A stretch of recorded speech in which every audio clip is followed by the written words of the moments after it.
Good evening, everyone, and welcome once again to a new season of the Crest Autosport World Touring Car Challenge, and Season 4 this already is.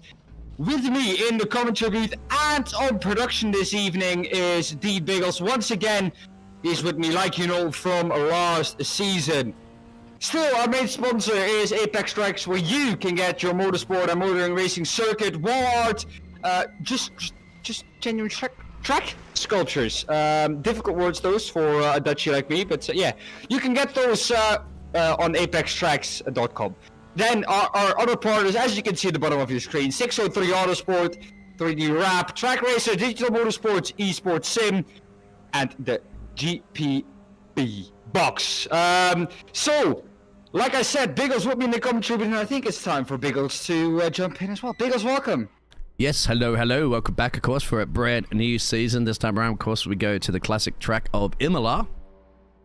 And once again, we're going to have a few less of the tracks this for the calendar, of course. We'll go over that in a minute, but we go over first what we're going to be here today for our feature racing event. Once we underway, they're under practice at the moment, which will be finished up roughly about 10 minutes or so, and then we'll get ready for our first qualifying session of the year. Well, the season, actually. Well, it was early the season, year. yeah, we've had some. We've had quite a couple this season, Biggles. But the first thing I want to do for you guys here with us this evening is go over the results from last season.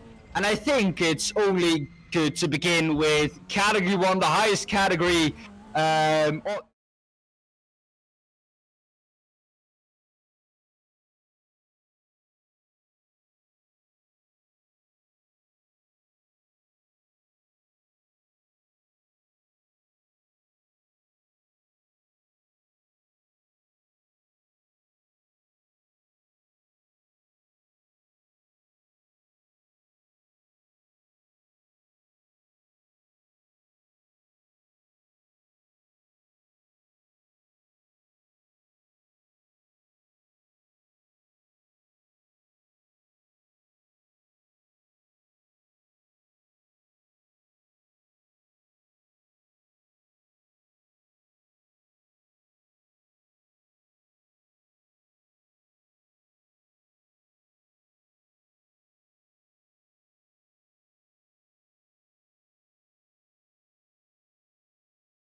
The feature, yeah.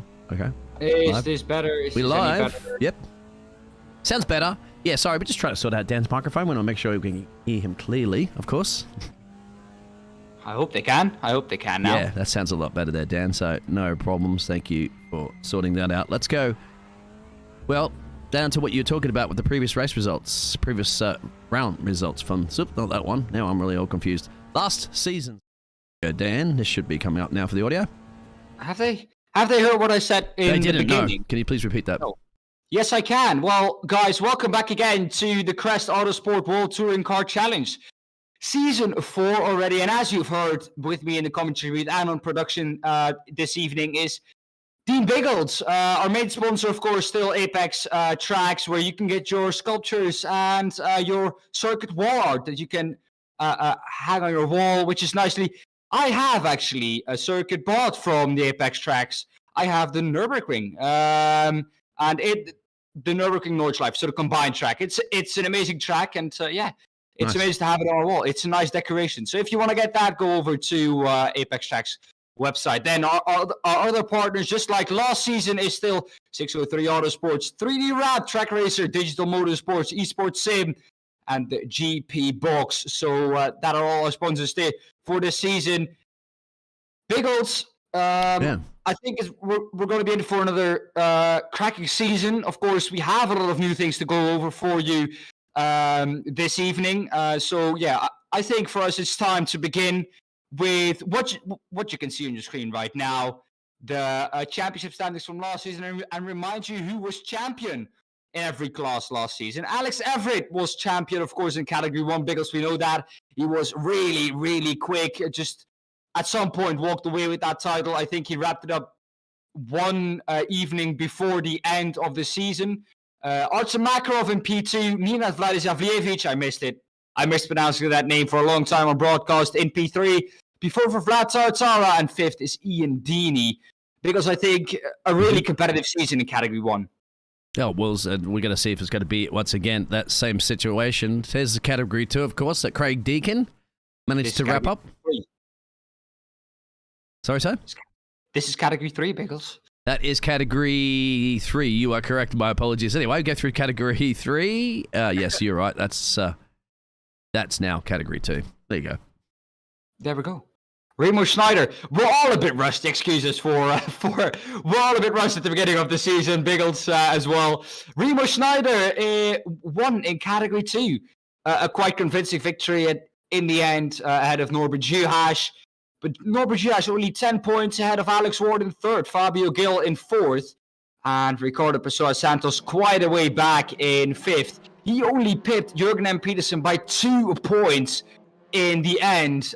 So, yeah, quite close there in terms of the top, in terms of places 5 and 6, and for the 2nd and 3rd place as well. So, I think from what I've heard from Alex Everitt, that is, of course, the founder of the league, he's not going to do 3 classes again. He's still thinking about it. So don't take anything for granted here what I'm saying, but he's still thinking about it. But he said he might only just do 2 categories this season. At the moment as well, I can announce that we have 24 people signed up, and I think there is still place, Biggles. So if you want to sign up as well, of course you can do that. And I think there's a beautiful link to the Crest Autosport website in the description, isn't there, Biggles? Yes, I believe there is, for sure. Let me double check that one. Absolutely, there is. Yep, the link to the Discord as well, and all of our wonderful sponsors. You've got the links to. Now, this is the results, of course, for the Category 3 there that we went now. You have to go over there. Craig Deacon had won. Craig Deacon, of course, won in Category 3. That was one that went down to the wire at the last race at Brands Hatch, I think. Because Stephen the Gravelier, we know that he did not have a great evening there in the last race. Craig Deacon pipped him for the title there at that round.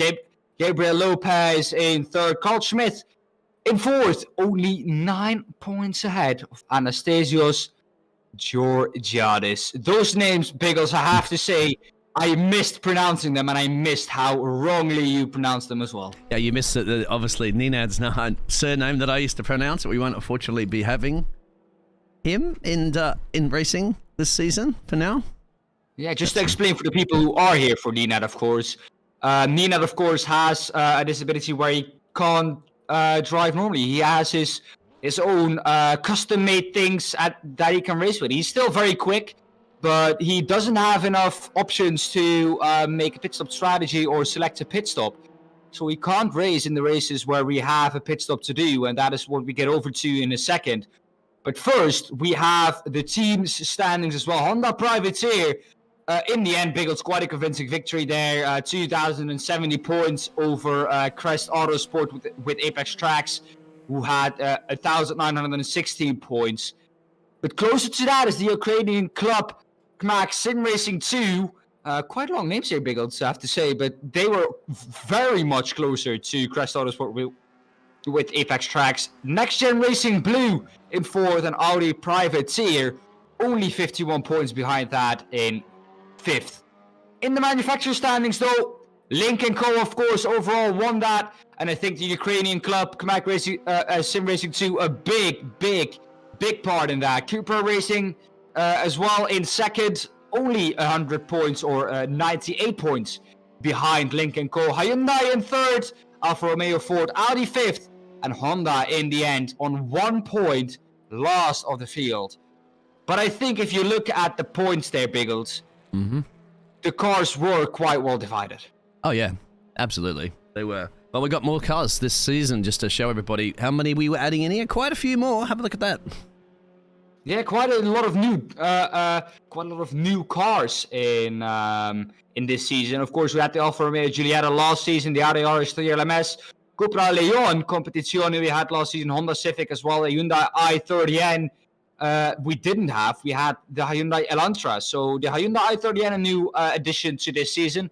The Lada Vesta, of course, new as well. The Lincoln Co 03 we had last season. The Opel Astra we didn't have last season. The Peugeot 308 we didn't have last season. The Renault Megane also new for this season. and the Volkswagen Golf GTI, also new for this season, Biggles. Absolutely, and this is our session that we're going to be having today for our feature race session here at Imola, and that you can see at the moment qualifying that'll be starting very soon. There will be a 15-minute session, and that'll set the grid for race 2. Race 1, of course, is that reverse top from 10 from qualifying. There it is. We'll get that one out. We are a bit rusty, but just we'll get through it. Got it out eventually. Well, then I think, Biggles, for us, it's time to go to the calendar of this season and go into a little bit deeper into how it's all going to be run. Of course, we know that the 27th of October, as of today, we are at Imola, as you saw in the beginning. We go to Nogaro in France for round 2 on the 3rd of November. The 10th of November for round 3, we head to my home country, Assen, to the TT Assen circuit for the 3rd round. The 4th round of the 1st of December, so we have a little bit of I think it's a 3-week break in between that because Alex is away. We head to Spa-Francorchamps, so the teams have a little bit of time to rest up between those 2 races. Then for round 5, the 8th of December, we move to Suzuka in Japan. And then we move to that all-special last race at the Lausitz Ring, which is, I think, the Apex Tracks Grand Prix. But yeah, it's once again going to be an amazing season. We have 2 different schedules for the racing this year or this new season. Mm-hmm. We have a 1 sprint race and 1 feature race. That's what has been added to this season, Biggles. And we have the 3 sprint races like we know it from last season. If we go over the 1 sprint race, 1 feature race, as you can see on your screen right now, we move into a practice, which is 60-minute long. That's actually the same as it is in the 3 sprint races. Then we move into a 15-minute qualifying. Then we go to a 10-minute practice in a new server. Then we move to race 1, which is, I think, based on the qualifying results. This is, I think, the sprint the 3 sprint races that you have on screen right now, Biggles. The what, sorry? This is the sprint series. Yep. We meant the feature one, but the one we're doing tonight. Yes, this is the one we're doing tonight. So we're going to race 1 with a reverse top 10 from qualifying. Then we move into a new session when that is done. Of course, a 15-minute race. In race 2, that's a 15-minute race with a mandatory pit stop required, a minimum of 2 tires, and fuel is compulsory. So, a new addition, I would say. And I'm quite excited to see how that is going to pan out this evening here at Imola. But that is new. Of course, in race 1, a reverse top 10, like I said. And the race 2, it's just based on the qualifying results. The ballast is the same as well in qualifying as we move into qualifying in just over 16 seconds time now. There is no ballast. In race 1, the qualifying top 8 gets 40% kilogram down in 5 kilogram increments. So, of course, it will go down by 5 kilogram for each driver. And in race 2, that's exactly the same. Of course, the other thing that we know, or the other schedule that we know in the evening, is the 3 sprint races, where we know that we go into a 60-minute practice session and qualifying of 15 minutes, then a race 1 of 15 minutes, with a qualifying result where that race will start from as we move into qualifying now. Then we move into race 2, also 15 minutes with a reverse top 10 from the race 1 results. And then we move into race 3, which will be 20 minutes long with a reverse top 10 from race 2. So that's the schedule like we know it from last season. The ballast, though, will also be the same. The qualifying in the championship top 8 will get 40 kilograms down in 5 increments. Then race 1, the top 8 and down in 5 increments. And that's basically the same for race 2, only it will be done on the qualifying results. So race 1, the championship drivers who are top in championship will get 30 kilograms and and that will go down in 5 increments. And in qualifying, that will mean that then in race 2 and 3, that comes in. So, Biggles, I think a lot to get used to in this new season. We move now into qualifying. What are we expecting? Don't, I'm not quite sure. Maybe Alex to continue pick up what he did well last season. And we don't know what people have been doing, obviously, in the off-season and practicing, and obviously some of the different cars, too, that they're going to be driving as well, that they're going to be electing to use. So, yes, Lots of questions, lots of maybes and ifs, but we'll definitely find out after that qualifying session resumes in about 14 minutes when it wraps up. And then race day. I've asked Alex, and Alex actually said that he is definitely going for that title once again this season, which I think just to elaborate, your microphone's just dropped a little bit there and the level, even though I'm right next to you in the virtual booth, my friend, but just drop back a little bit. Couldn't barely hear you there for a second. Quite sure. James. Sorry? Yeah. I might just want to see if you can check back and get back to your other backup microphone or something, mate, so we can sort that problem out. So we need to hear your fantastic voice. That's obviously I can. Here I am. Yeah, here you go. That sounds a lot better, mate. Yeah. Go ahead. What you was just saying before. You should hear me properly now. Well, the thing is, Biggles, that of course I've talked to Alex, and Alex said that he's definitely gonna go to prolongate that championship this season, and he actually told me that Ninad overall, the man that isn't here with us this evening, and probably won't be here with us this season, was actually quicker on one lap than him. Why is that, you might ask? Because, well, it was just overall quicker. But the thing that Alex said where he had the edge was coming through the field. He was just better than Ninad doing that, he said. So that is where he, I think, ultimately won that championship. I hope, Biggles, by the way, that my sound is now all in check. Sorry for the microphone, guys. Of course, we are looking to solve this problem. Yeah, it should be good. Please let us know in the chat. Sounds okay to me. Through my headphones, Dan. Once again, that Dutch voice. Yeah, you get. You owe me a, what's it called? A bitterballen? What is it? That Dutch snack called again? I should know. Do you want to know the proper Dutch name, or do you want it in English for? No, give us the Dutch one. Bitterballen. Bitterballen. Okay. Yes. Yeah. You have to sound angry when you say it. Okay. Yeah. You get angry when you put them in your mouth and they're really hot. Oh, okay. I thought you get angry when they've sold out, kind of thing. That you get even more angry. Anyway. Well, you know frikandellen. Do you know them? No, I don't think so. It's actually the most eaten snack here in the Netherlands. Oh. So yeah, bitterballen is a close second, though, I have to say. But I personally like bitterballen over frikandellen. So just so you know. All right, I'm gonna have to try them next time I'm in the Netherlands. Well, of course, when we do go to the Netherlands, as per the calendar here at Crest Autosport, as you said. Alex, now we're having a look at. Now, you want to give us an onboard guide around Imola, mate? I know you've driven this track a few times, and you've ridden shotgun with Alex a few times. I have driven this track quite a couple of times, and I can tell you it's quite a cool track. I don't know if I can go on board with someone else who's starting the lap. Yeah, I'm not quite sure who's starting the lap at the moment because we don't have a track map, unfortunately, that doesn't work when it comes up. Some tracks it does, some tracks it doesn't. Well, I think we'll just stay with Alex and see what he can do, and then start once he gets across the finish line. Oh, of course, now he's going to pull up. Oh, no, it's Fabio. Hang on, my apologies. Hit the wrong key there. It's Alex now. Well, we know... oh, no, I forgot what to say now. I got it back again. 10 minutes of qualifying still left, so quite a lot to go still for the drivers. At the moment, though, Fraser Roston's in first with a 1 minute 53.444, and I think he's in the Cupra Leon as well. If I look at the logo on the left-hand side of your screen, he's in the Cupra. Yes. It looks like it. We're going to get used to some of these new ones. New cars. It's a Supra.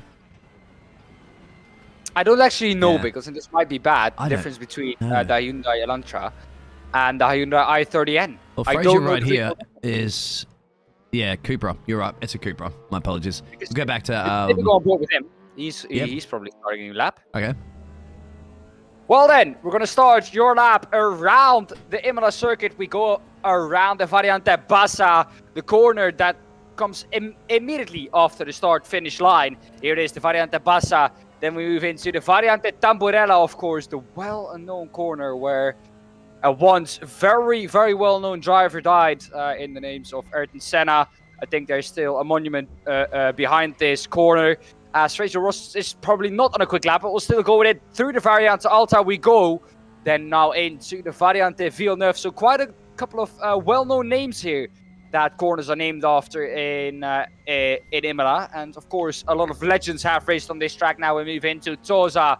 A really tight hairpin, turn 7. We drop down into, I think, second gear here, and we accelerate out. Very easy to just understeer wide on the exit there. And now we move up through Tosa into Piratella. Quite a tricky one, because it is quite a high-speed corner, but it's also off camber. So it can catch you out here if you're not aware of it. Then we move now into my favorite corner, Acqua Minerali. The first right-hander and the second right-hander uphill. You get a lot of understeer on the exit, but then it picks up here once again. We move on now to the Variante Alta. Quite a difficult chicane. We move over to the right. Fraser Rostons doesn't complete his lap there. Can we go quickly to Alex Everitt? I don't know if he is still on a quick lap. Here we go, Alex Everitt, exactly on the same piece of track as we were just a second ago, into the Variante Alta. Catch the first second of that curb, catch the second part of that curb, go all over it. Then on the exit, don't go too wide, because it can give you enough track, and then your lap won't count anymore. We now go down the hill into Rivazza, and it's a too complex corner, Rivazza. We move into the first left-hander. We drop down into second gear, and we keep it in second gear between those two corners. Now the second left-hander. We go through there as well, and then we move on to the start-finish straight once again to complete the lap around the famous Enzo Edino Ferrari Imola. Yeah, Ferrari, of course, but now Ferrari's on the grid. Just Hyundais and Audis, and as you would mention there before, Lincros. And let's see who else is there. So Ian and Ross, and then Remo Schneider, of course, there for the Swiss driver. We got Stevie, who said hello in the chat there. Stevie said, yep, let's get the season going. So the Belgium driver is really excited. Of course, a lot of these cars are sporting the same team name. So Crest Autosports with the 603 Autosport. They're all your blue cars. Just having a look through some of the other liveries that we're going to see more and more of these drivers this season. We're still down to, 6 minutes left of our qualifying session now. About that, yeah. I think, Biggles, once we get to the end of this session, we're going to look at it and I think be annoyed that it's already over, because I personally, Biggles, always like it when we're in qualifying. The drivers are on the edge. They're pushing as much as they can, and I think they're pushing as hard as they can for the whole weekend, because if you crash in qualifying, yes, you start from the back, but you can also just reset in the sim. Exactly. Well, you can reset this qualifying laps too, isn't it? As they just magically make the cars appear and reappear and back in the pit lane. Can't do that during the race, of course. Of course you can't. Here's Pedro Santos. I can. Well, you can, Biggles, but you will be back in the pit lane without points, because you won't be able to finish the race. Yeah. But what's going to be fun this season long, of course, and unfortunately not to Nenad, but to I guess for us for spectating, is the fact that they have to do this pit stop. We didn't see them do any pit stops last season, unless they had to. But it is a requirement now. I think last season you didn't want to do a pit stop, basically, because it always ruined your race with only 15-minute races. You're right, and here is the Colombian driver of Gabriel Lopez. Lopez, yep. And that's closest to me geography-wise. Just across the border south of Panama, as my fellow Colombians friends. So you're a fan of him now? Absolutely. He's the closest to me on location, so he has to get the fan club from me, and I've been to a couple of places in Colombia. It's a beautiful country. It's a lot cheaper too to live than Panama is these days. Anyway. Oh, cost of living everywhere around the world has skyrocketed, hasn't it? And we got plenty of Portuguese, of course, and we actually have Mr. Is that Rodrigo Portugal? Is that his surname? Portugal is your surname? From Portugal? Rodrigo Portugal? Yeah. Could be. Could be. If I look here, yeah, it's Rodrigo Portugal. Yeah. That's amazing. Rodrigo Portugal from Portugal. Yeah, you'd want to be from Portugal, wouldn't you, if that surname? Otherwise, people would end up asking you all the time, are you from Portugal? You'd be like, no, actually, no, I wasn't born in Portugal. I was born in Spain and or now something. you can just say yes. Yeah. So Back as well is my closest man geography-wise is... Oh, well, it could be Paul Hans in the Opel, of course. That Dutch brand. Of course, he wants to drive the Opel here. But Steven de Grevelaar as well, back with his season. He, of course, missed out last season in the last race because he didn't have time to practice. Oh, that's right. I tell you what, where's this flag from? Morocco. Is it? All right. Yes. You don't recognize this one? No, I don't. I mean, I'm pretty good about flags, but that's actually pretty cool. I mean, probably the first Moroccan driver I've ever custed. Do you know where Gabriel Lopez is from? Gabriel Lopez is from Colombia. Good. Yeah. I just and spoke Remo about Schneider, you know him? Remo Schneider is from, Switzerland. Okay, good. I was just checking that. Now, I know all the flags, apart from this one. This is the only one that caught me off guard there. I didn't know the Moroccan flag. Well, you can just notice it by the green star in the middle. All right, well, you're obviously pretty good on your geography. Well, no, not geography-wise, but just with flags. Nationality flags, yep. I have the same as Max Verstappen. I had a map above my bed when I was young with all the flags on it. Oh, did Max Verstappen have that as well? Yes, well, I think it was on the sofa, an episode from Red Bull that they did with Danny Ricciardo, and he said that he had a map above his bed with all the countries on it and their flags. So that's how I got to know it, and that's why I'm pretty good with flags and countries' names. But if you ask me where they are in the world, I couldn't possibly tell you. I'd be good at that one. Actually, we're just the other day. So we're just waiting for the last couple of minutes of qualifying. So Alex says, well, I'll tell you what, Lee Horn. That's a relatively new name. I don't remember Lee Horn on the grid last season. Did you hear for them? No, but Alex told me before that he is one he's going to have to look out for in the championship this season, because Lee Horn could be the same as Nenad Vladisavljevic. Of course, he doesn't, from what I know as far, doesn't have any disabilities in terms of the way he can drive. But yeah, at the moment, Lee Horn back into the pit lane. But yeah, he's really, really quick just in general as well. And here's a driver, Paul Hans. I think Paul Hans is back again for this season for the 608. I can't read the numbers on the side of the cars here. Not as important, obviously. I'm quite disappointed here, Biggles. At 808 it is. What? Well, we have so many different cars here, and still the drivers stick to what they had last season. The only one that has changed, I think, is Paul Hans, who is in a car that is new from this season, which is the Opel. And then we have, of course, the new Hyundai, but that's the only thing that I think has changed. The rest is still in the Lynk & Co or Cupra. Lynk & Co is really, or a lot of people are in that. As you get qualifying results. Yep. Lee Horn then will start on pole position. Alex Everitt in second, Fraser Ross's third, Fabio Gil fourth, fifth, Remo Schneider, Russ Butcher in sixth, Ian Deeney seventh, Jurgen Madsby Peterson in eighth, Geoff Burkes in ninth, Pedro Santos in 10th, Steven de Grevelaar 11th, Paul Hans 12th, Neil Craven 8th, 13th, Nigel Stock 14th, 15th, Alex Ward, 16th, Ricardo Pessoa Santos, 17th, Robert Stoughton, 18th, Rodrigo Portugal, Carl Schmidt in 19th, 20th, Roy Plammer, I hope I pronounced that correctly. 21st, we have Younes Karbit, and then in 22nd and last on the grid, Gabriel Lopez. Well, guys, we now have to change sessions. That's a bit big. That's a bit big. Yeah, I just have to take a screenshot of it, obviously, because we can't keep it up there. So there it is. So I've got the screenshot for us so we can still see that. Definitely will be changing the session. Look at that. Alex Everitt got close in the end. 23 thousandths of a second. I think we missed that one, actually, Biggles, but 23 thousandths of a second behind Lee Horn. That's not bad. That's not bad at all, you'd have to say. Absolutely. And he's going to be on a great position, obviously, for the race. And, of course, there it is. So that qualifying that is over now sets the grid for race 2, but not for race 1, because it's a reverse top 10 from qualifying. Yeah, and I think it's going to be exciting. I think it's going to be really exciting here, Biggles. A reverse top 10.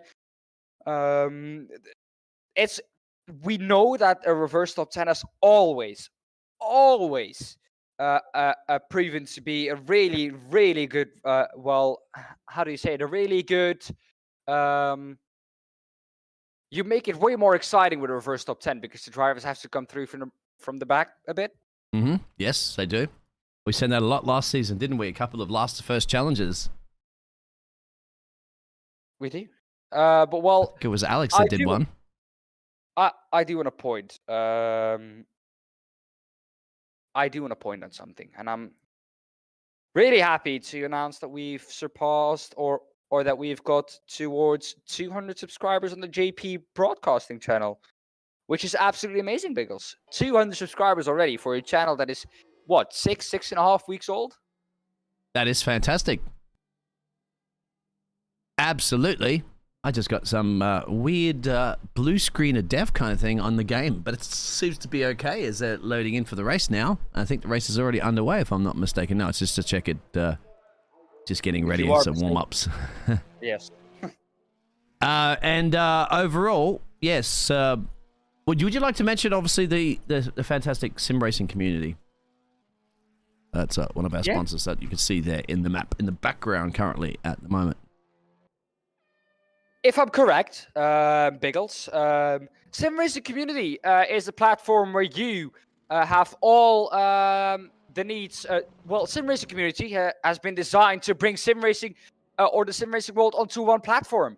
So you can see all coverages of sim races and the latest news, of course, on one platform where you can just load it up, see what's up at the moment in terms of sim racing and all the major sim racing titles. You can follow the socials, communities. It allows you to meet new people as well. It's just on everything that you need to know about sim racing on one platform, Biggles, which makes it all the lot easier for you to get into it. Isn't that right, Biggles? Have we lost Biggles? Oh no. I hope we haven't lost Biggles.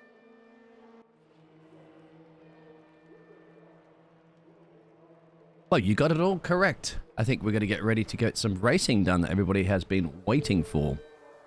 Very soon, no doubt. I think we have a 10-minute practice before. Yeah, just checking that, sorting that one out at the moment. There will be a practice session and all that gizmos. We'll go down live, I believe, just to check out those pictures and see what's going on. So keep you entertained. So sitting in the pit lane garages. All for your favourite livery you mentioned. Well, it's definitely a good one. It's a standard for Lincoln Go cars. I didn't know that Lincoln Go produced road cars until like a little while ago, and now I see them all over the road. Don't you have that, Biggles? When you see one car, you see them everywhere. Yeah, that's true. It was like the old Volkswagen Beetles and stuff like that, isn't it? They've been around everywhere, so that's a common car you find. I think, Biggles, it's good for us to now quickly go to an intermission screen and be right back. Yes, we shall do that, so please do not go anywhere.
The GP Box is an online marketplace for motorsports merchandise and memorabilia. Browse for a whole range of motorsports products in all forms of motorsport. Take Formula 1 for example. There is a whole section dedicated to Formula 1 products from your favourite drivers, cars, teams or tracks from all eras of Formula 1. There are more series available, including WRC if you are a rally fan. You can even search for your favourite form of motorsports to see what products they have in your favourite forms of motorsport. Or, if yourself are a retailer in motorsport, you could set up your own shop within the GP Box to open up your products to a much bigger motorsport audience. Find out more at thegpbox.com.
Well, we're back.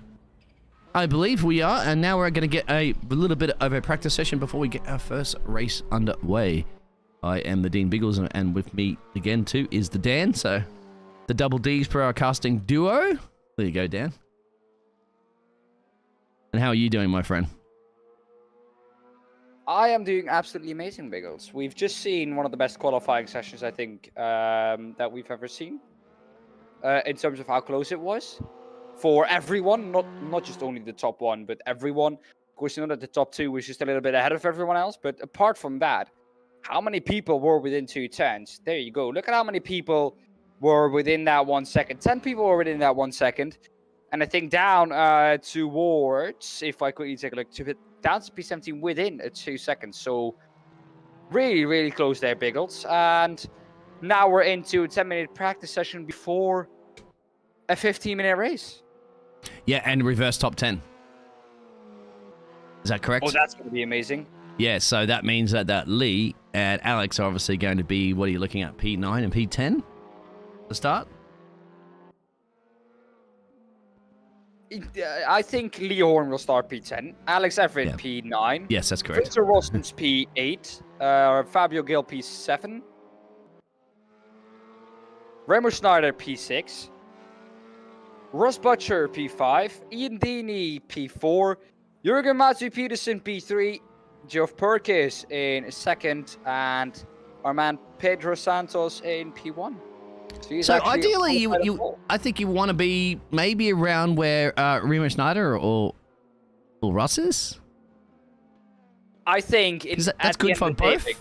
For both, I think at the end of the day, Biggles, Lee Horn and Alex Everitt are going to come through the field quite rapidly, and especially Alex Everitt. He's shown it last season, coming from even further back, within 15 minutes, and he's just really, really quick. And I think just looking towards the fact that he is, of course, a champion from last season, I expect him to do a championships drive here as well in race 1, and show why he was champion last season.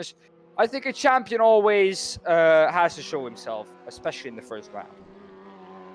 They do, and for the feature races, well, you're going to actually get 2 points for the qualifying on top of it. So that's going to give you some extra points that may very well help. You get 60 points for winning the feature race too in P1. So not bad to have that, and you'll get points all the way down. Everybody gets a point, I think, until you go into 30th place or below. At this point, everybody will get a point. We don't even have that many drivers signed up at the moment. With 23, yep, they will be signing up hopefully as we're getting the season underway. And no ballast for qualifying, but of course we have ballasts. Once again, you want to explain how that ballast situation works for everybody? Well, in terms of ballast, I think I said this before, Biggles, but in terms of ballast for this session, we have 40 kilograms down from the top 8 in qualifying. 40 kilograms for P1, and it will go down in increments of 5 for the top 8. If you're 9th, you won't have any ballast. So I think at the end of the day, 9th might be the place to be, because in race 2, it will be the exact same story. The top 8 from qualifying, P1 will get 40 kilograms and it will go down in increments of 5. So I think P9 could actually be the best position to be. In terms of you don't have any ballast, you will start 2nd in race 1, and you will not start too far back in race 2. There you go. I think you're right on that one. So you could be playing a strategy game, per se, this season and getting the positions that you need to be in and not. Well, that's one thing we need to be looking at as well. So overall, of course, consistency is key to winning championships.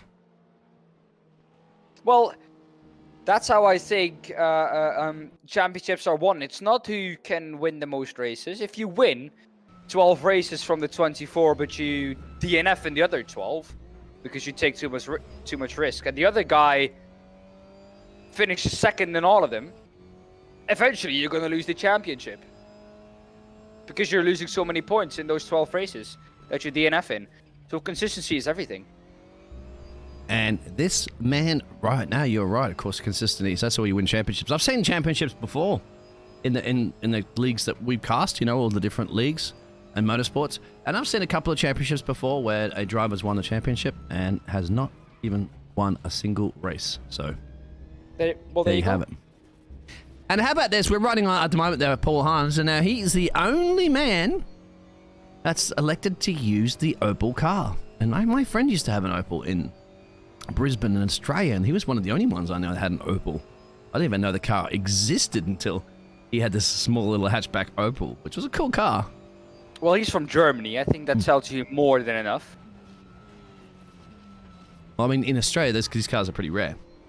Yeah, but in Germany, they're made in Germany. Yeah. So, that looked like a bit of a step for Paul Hans. So I think that tells you enough on the fact why he's driving that Opel. Of course, made in Germany. Paul Hans from Germany. 1 + 1 is 3, and you get Paul Hans in an Opel. So I think that's why he has driven that car now. I think 1, because it is made in his country, like I said. And 2, probably because he has some kind of connection to it or just really likes the car. True. We have some chatters out there. If you would like to read the name of the chatter, if you don't mind, good luck on that one. And reading the chat. In which chat is it, is my question then to you, Biggles. It's on the Crest. This is also being streamed on 2 channels, of course, the JPBroadcasting network, but it's on the Crest Autosport YouTube channel, my friend. Is where you're going to find that message at the moment. Oh, yeah. Yes. Come on, you're good. You're good at pronunciations. Let me just see if I can get the game audio up a little bit too, as well, so we can hear that. I'm gonna try, and well, can I copy that? No, I can't. Otherwise, I was gonna put it into Google Translate. Google translating. But yeah, I can't pronounce that name. Okay, it's fine. Maybe he can give us a shortcut name, but he goes, "You don't know how jealous that he's not with us tonight." Hopefully next week he'll have his new wheelbase. Oh, what happened? Did you have a wheelbase problem? Is that the reason why you couldn't make it tonight? Please let us know and also what your name is. How do we pronounce your name? Or how Dan pronounces it correctly. And how I can not pronounce it correctly. Of course, you will always switch for it. You're Biggles. butcherer of the names. Biggles, the butchering of drivers' names. Exactly. Exactly. So practice is almost over, mate. We will get ready to go racing. Finally, I've been waiting, about a month and change now. I've been waiting, I think, since the... Somewhere around that. I think time, even yeah. more. Yeah. So yeah, I'm excited to get underway with the green lights once again. And Biggles, Robert Stoughton here, I think, gonna do a practice start. I was going to say, was he doing a burnout? Was I a bit early? Practice That was start. a good one. Yeah. Got away well from his spot. And he will be looking to do that again in the race. Yep. Absolutely. I Hopefully. think And do within it. the top 10. Well, he will be starting, I believe. Well, we'll see in a second where he's going to be starting, of course. At the moment, that timing table's only just from this practice session. It's ending. Lee Horse once again on top. That's true. He And could be just in looking practice for, is getting it done. he could be looking for a grand slam.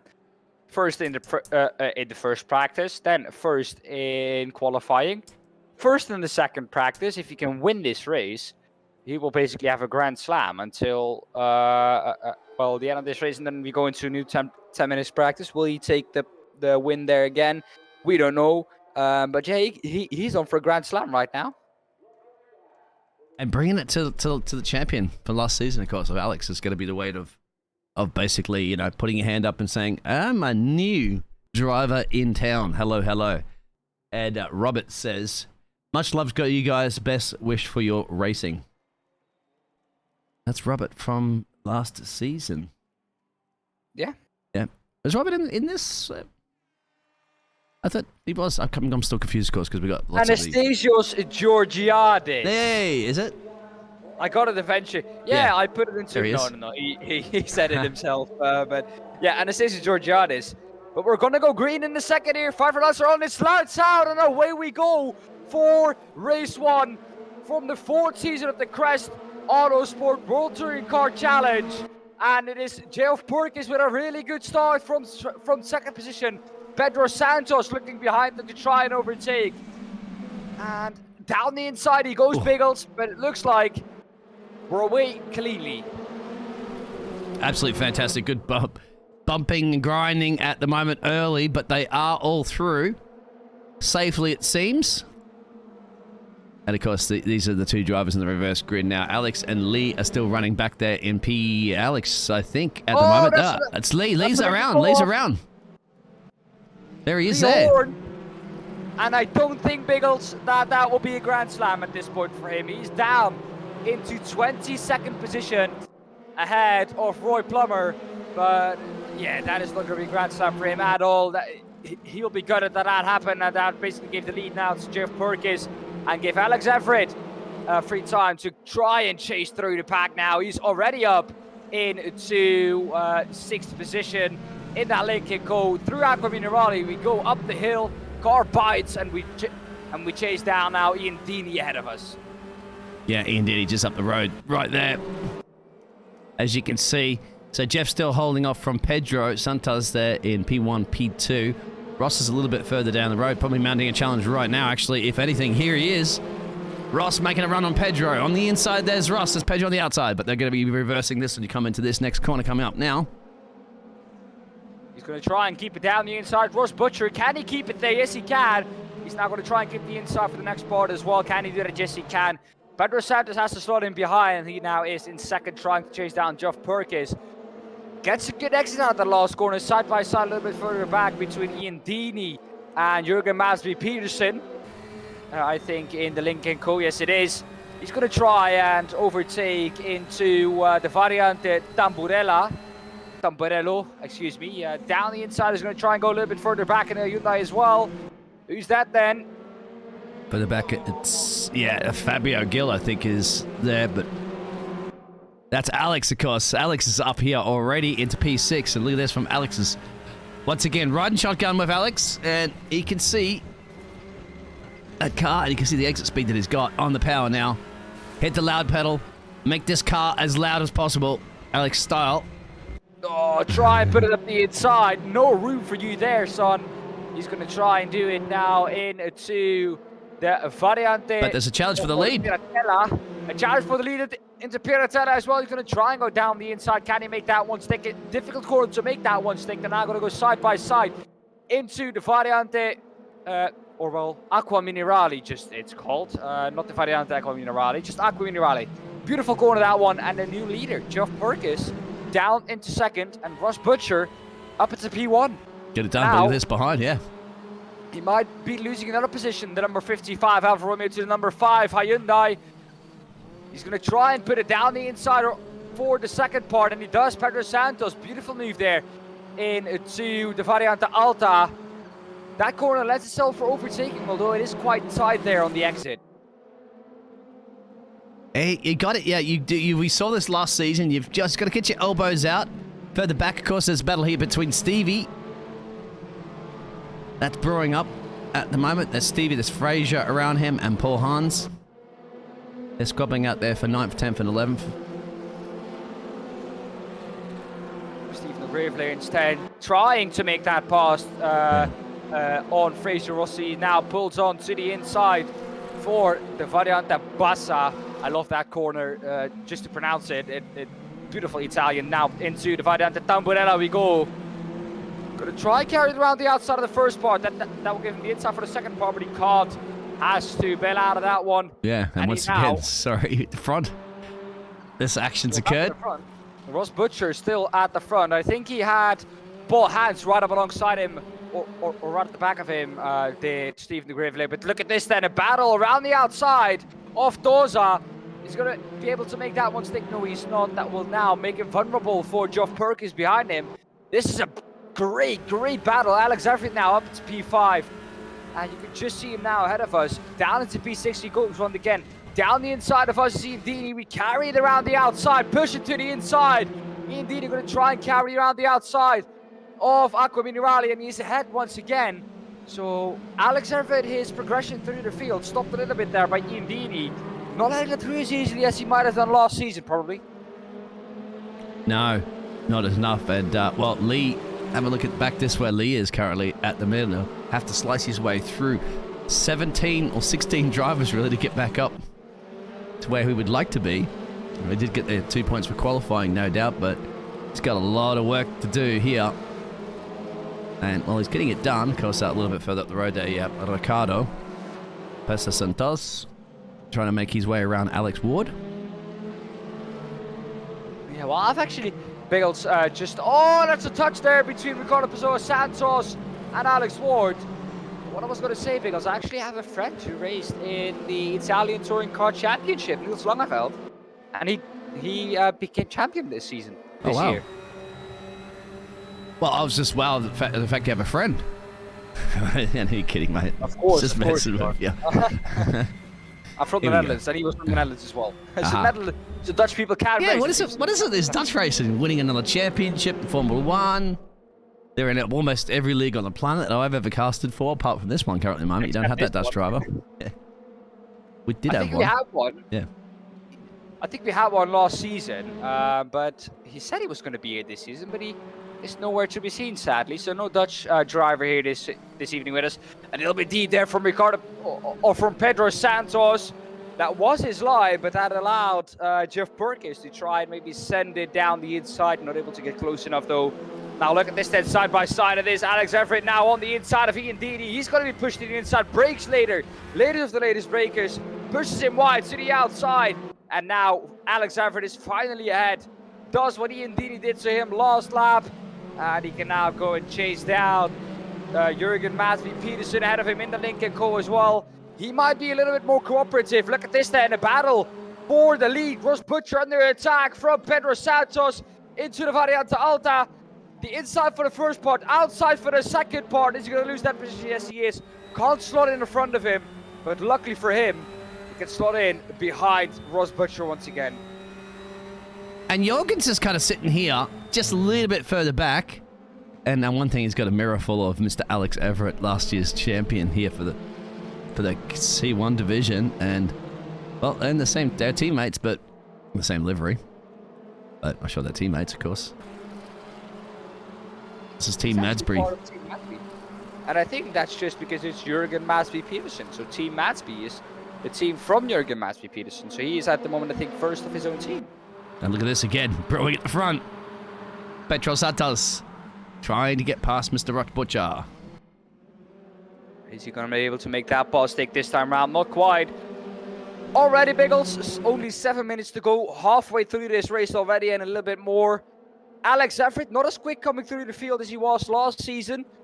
Currently up the back of Jürgen Madsby Peterson, but still behind him he has Ian Deeney, so not as quick as I think we expected him to be. Just getting warm-ups, mate. The engine's still got some cobwebs in them. How about further back, Rebo Schneider and Fabio Gil? They should be side by side pretty much around here now. There it is, almost. Looks like Fabio might slot in behind for now. Oh, he tried to outbrake him, but Fabio Gil couldn't quite do it in that Hyundai of his. Alex Everitt, though, trying to attack a little bit further up the road. Jürgen Madsby Peterson. I'm just going to call him Peterson because that's a mouthful of a name. Alex going to try and overtake him into the Variante Alta. Of course, that's also a section of 2 corners, basically, because you have this part, the first corner to the right, which is turn 14, and turn 15 to the left. So it isn't one corner, this chicane. Actually, Biggles, just an interesting fact. Is it? Oh.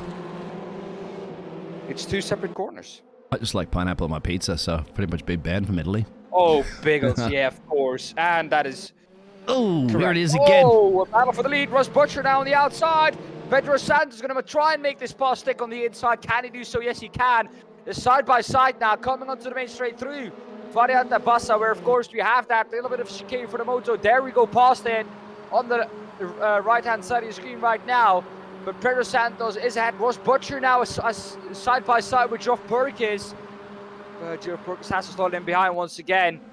But Ross Butcher could lose 2 here. He could. It might be okay slotting in for now. But there is Jorgen. Further back too, Rebo Schneider. He's going to be going side by side, I believe, with Fabio and Fraser Rostens. That's in your top 10. Well, at the moment, if we look a little bit further back, Lee Horn up into P16. Only 7 seconds still behind the leader. Lee Horn trying to come through really quickly. He's now behind Nigel Stock, trying to make that pass in the number 55 Cupra Leon. But yeah, he dropped back in the beginning, but his comeback through the field has been, well, let's say quite impressive. Ross Butcher, as you said, that was leading this race, but look at this. Look who's in the mix here. Let's go on board with Alex, because he's now in P4, and he can see those 3 drivers up the road here. Lap 6, 4 minutes to go. 4 minutes and spared to go now. 4 minutes exactly into the Variante Alta. Gets a good exit out of there. Now he can try and go up the inside of Geoff Perkins.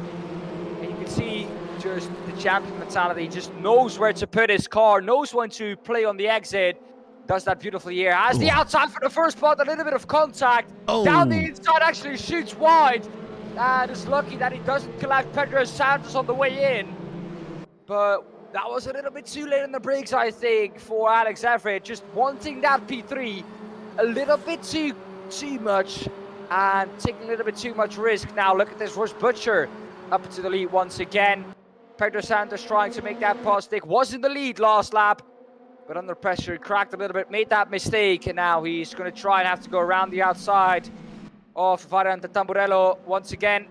The outside for the first part, not quite able to stick it around the outside. Alex Everitt now going to try and get that cut back to the inside of Geoff Perkins. Defending the inside is Ross Butcher. Lets everyone past. Yeah. Well, that's a weird one. Now it's down to P4, P5 actually, because Jorgen's gone through. That's a weird one. I don't know if you have actually slowdowns like in iRacing here. Yeah. Or is he out of fuel? It could be. Yes, it's creeping around at the moment. He's got to get out and push it further up. Of course, we need to keep an eye on this one, but he's definitely struggling big time. Now, pit stops are not required, I believe, in this first race. No, they're not. They're not required here in this first race because we only have 15 minutes. In the second race, which will be 15 minutes long, yes, there will be a mandatory pit stop with 2 tires and fuel is compulsory. So we're looking at Remo Schneider, who's now, courtesy of Ross Butcher dropping down, taking over 7th position. Fabio Gil ahead of him. But I think we have a battle for the lead once again. Look at this, Alex Everitt now involved in this as well. He's finally come through again. And Geoff Perkins in 2nd. Now wanting to stick closely behind the back of Pedro Santos. Pedro Santos now finally unleashed to try and create a little bit of a gap. Immediately does so. Alex Everitt, his fastest lap time of 1:54.121.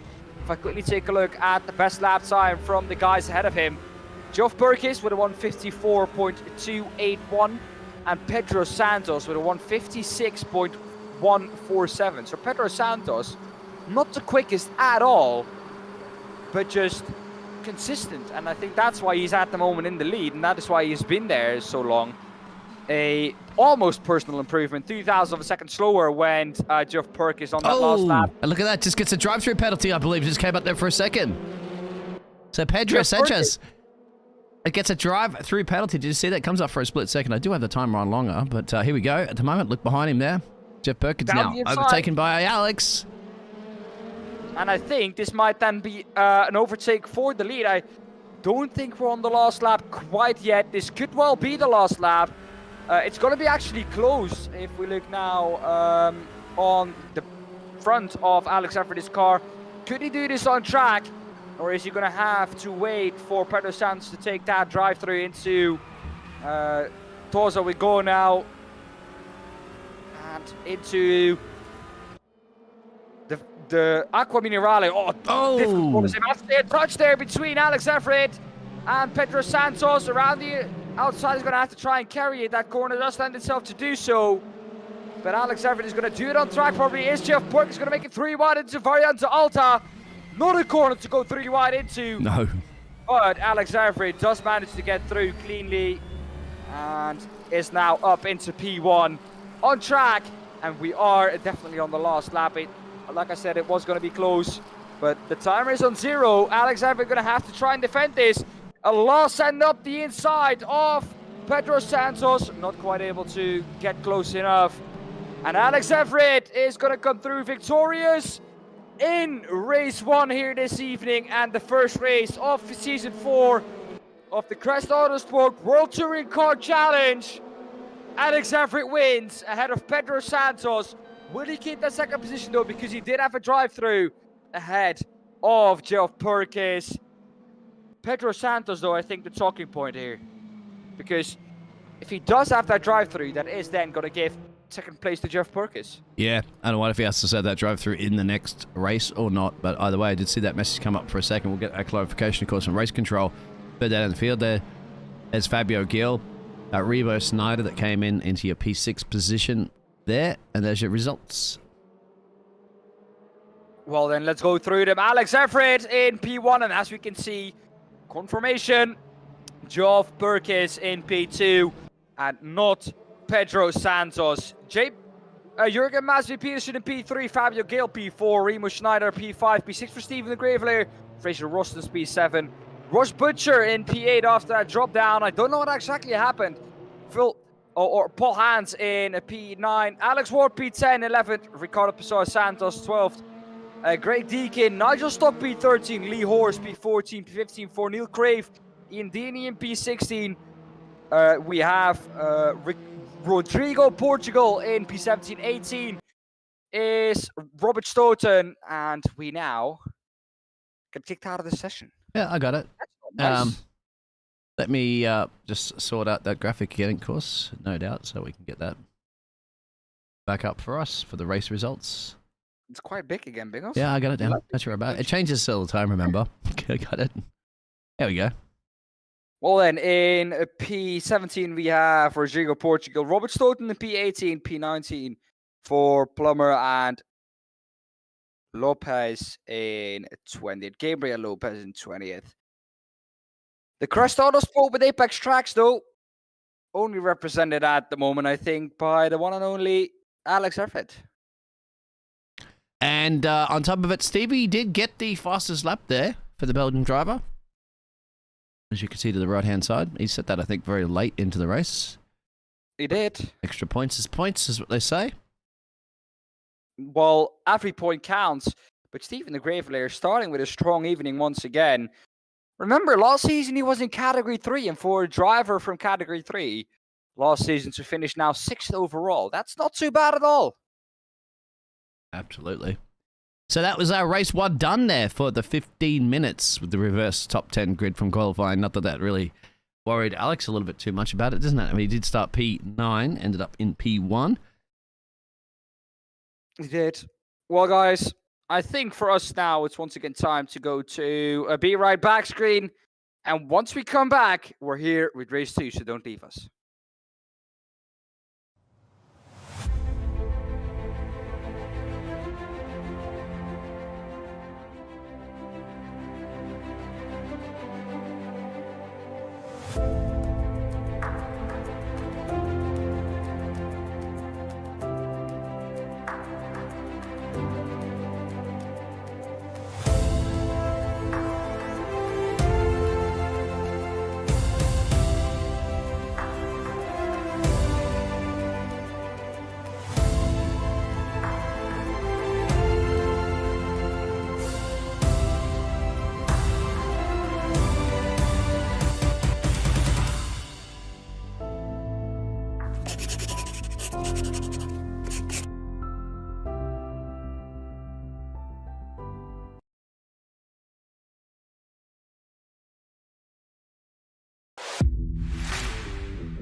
The GP Box is an online marketplace for motorsports merchandise and memorabilia. Browse for a whole range of motorsports products in all forms of motorsport.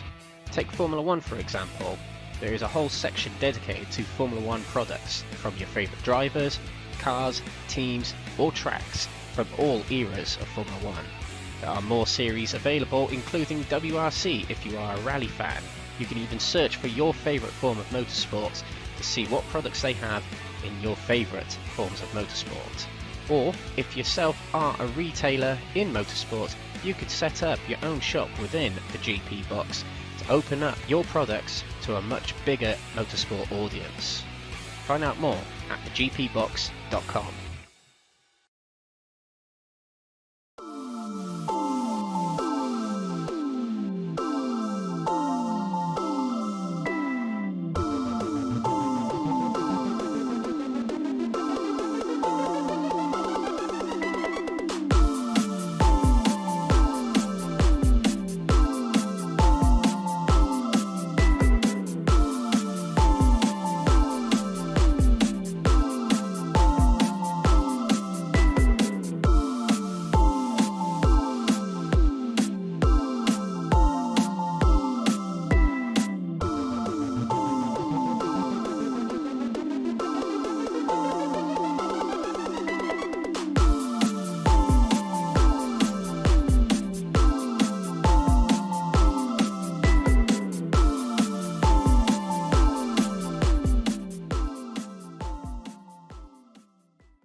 The GP Box is an online marketplace for motorsports merchandise and memorabilia. Browse for a whole range of motorsports products in all forms of motorsport.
Well then, we're back at the circuit, the Enzo Edino Ferrari Imola. And Biggles, we've just seen a crazy first race and we're about to get into a 50-minute feature race where pit stops have to be done. They don't have to, but you might get a penalty. And you might need some fuel. I'm not sure about the fuel. Are they going to be taking in fuel during a pit stop or not? Because it's the first time for the season 4 here that at Crest Autosport that we're going to be doing these pit stops. Well, you need fuel, I think, in the end. If they're done, together with the tires, I think take it. Because you have less weight in the first part, and you have to take at least 2 tires. So if tires and fuel are done at the same time, I would take it. If not, then I would get all the fuel I need in at the beginning of the race, because these cars have quite a big fuel tank. Oh. There you go. And they have extra weight on board too if you have ballast applied. Of course, which is gonna use more fuel as well. Yeah. Dan's just, Alex is just reading that message that you did when you, he's timed me out of YouTube for 300 seconds. Yeah, I am sorry. That's because I can't stop shutting up in the YouTube channel. See, like, look at all my talking that I'm doing in there. No, it's fine. That was just an accident. It's not a problem. It's all good. But in 3 seconds, so we're not going to time out these drivers now, are you, Dan? No, I won't. The only possibility is that Lee Horn times himself out again and goes off in turn 4. Which I don't hope he does, because he actually could bring the challenge to Alex. Yeah, he's going to be starting on pole for this race, of course, because he qualified on pole in our qualifying session earlier.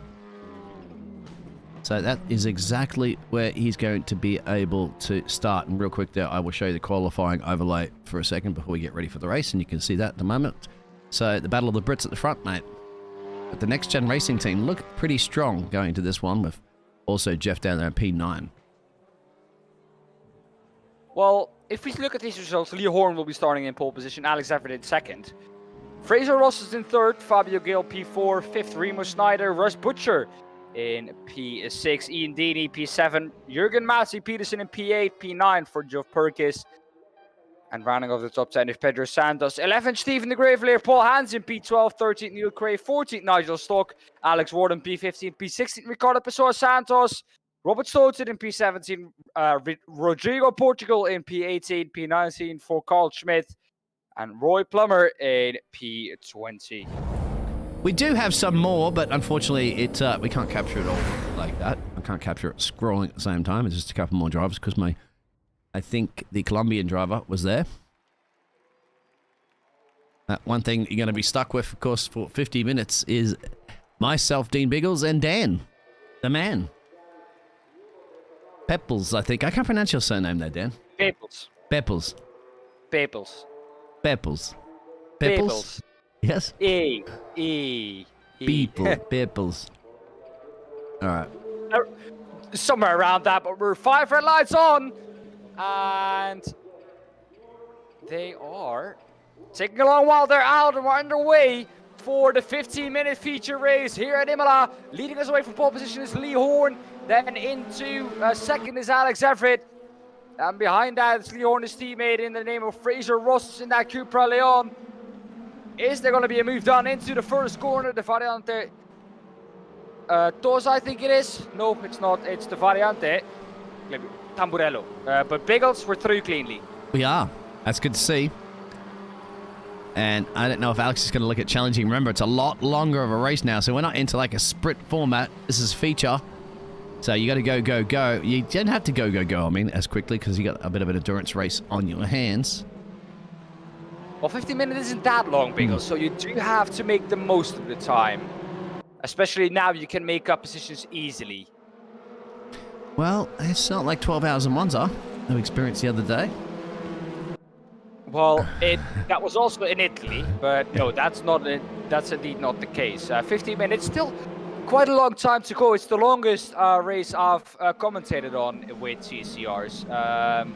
I have done quite a few with TCRs in iRacing as well, but yeah, that's a bit wide from, I think that is Paul Hans in the Opel. Yes, very instinctive shape that Opel has, but yeah, a little bit too wide there. Dropping down into 9th is Jürgen Matsi Peterson, overtaken by Geoff Perkis in the Alpha, and Ian Deeney ahead of that. The Alpha's not too bad either this season.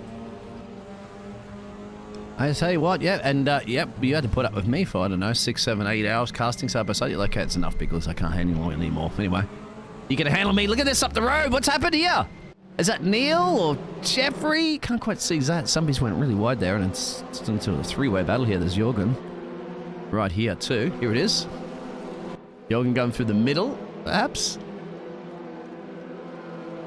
I don't think he's going to try this in the middle, but yeah, Jürgen Peterson carrying the car around the outside of, if I'm correct, that is Neil Crave in the Cupra.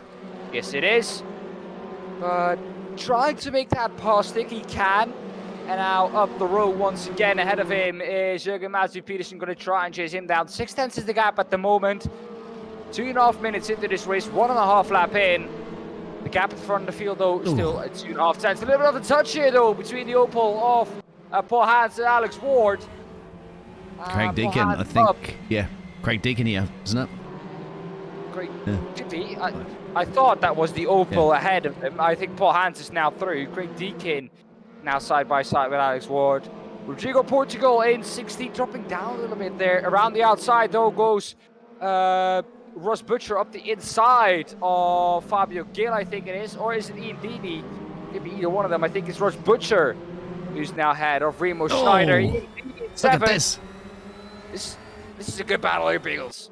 Yeah, there's also a battle brewing at the lead, but I want to continue this one at the moment there because that's Alex Everitt, looking to make a pass soon on Lee. But this definitely, it looks like they're going to slide in here and be okay with that. And maybe Alex has elected to hold off his overtake so that we can catch it on camera at the same time. Oh, that'd be nice. I don't think they're thinking about that, my friend. I don't think so either. Well, the thing is, these drivers, of course, want to perform as best as they can anyway. I don't think they need to be in camera for that to get that motivation. It's showtime.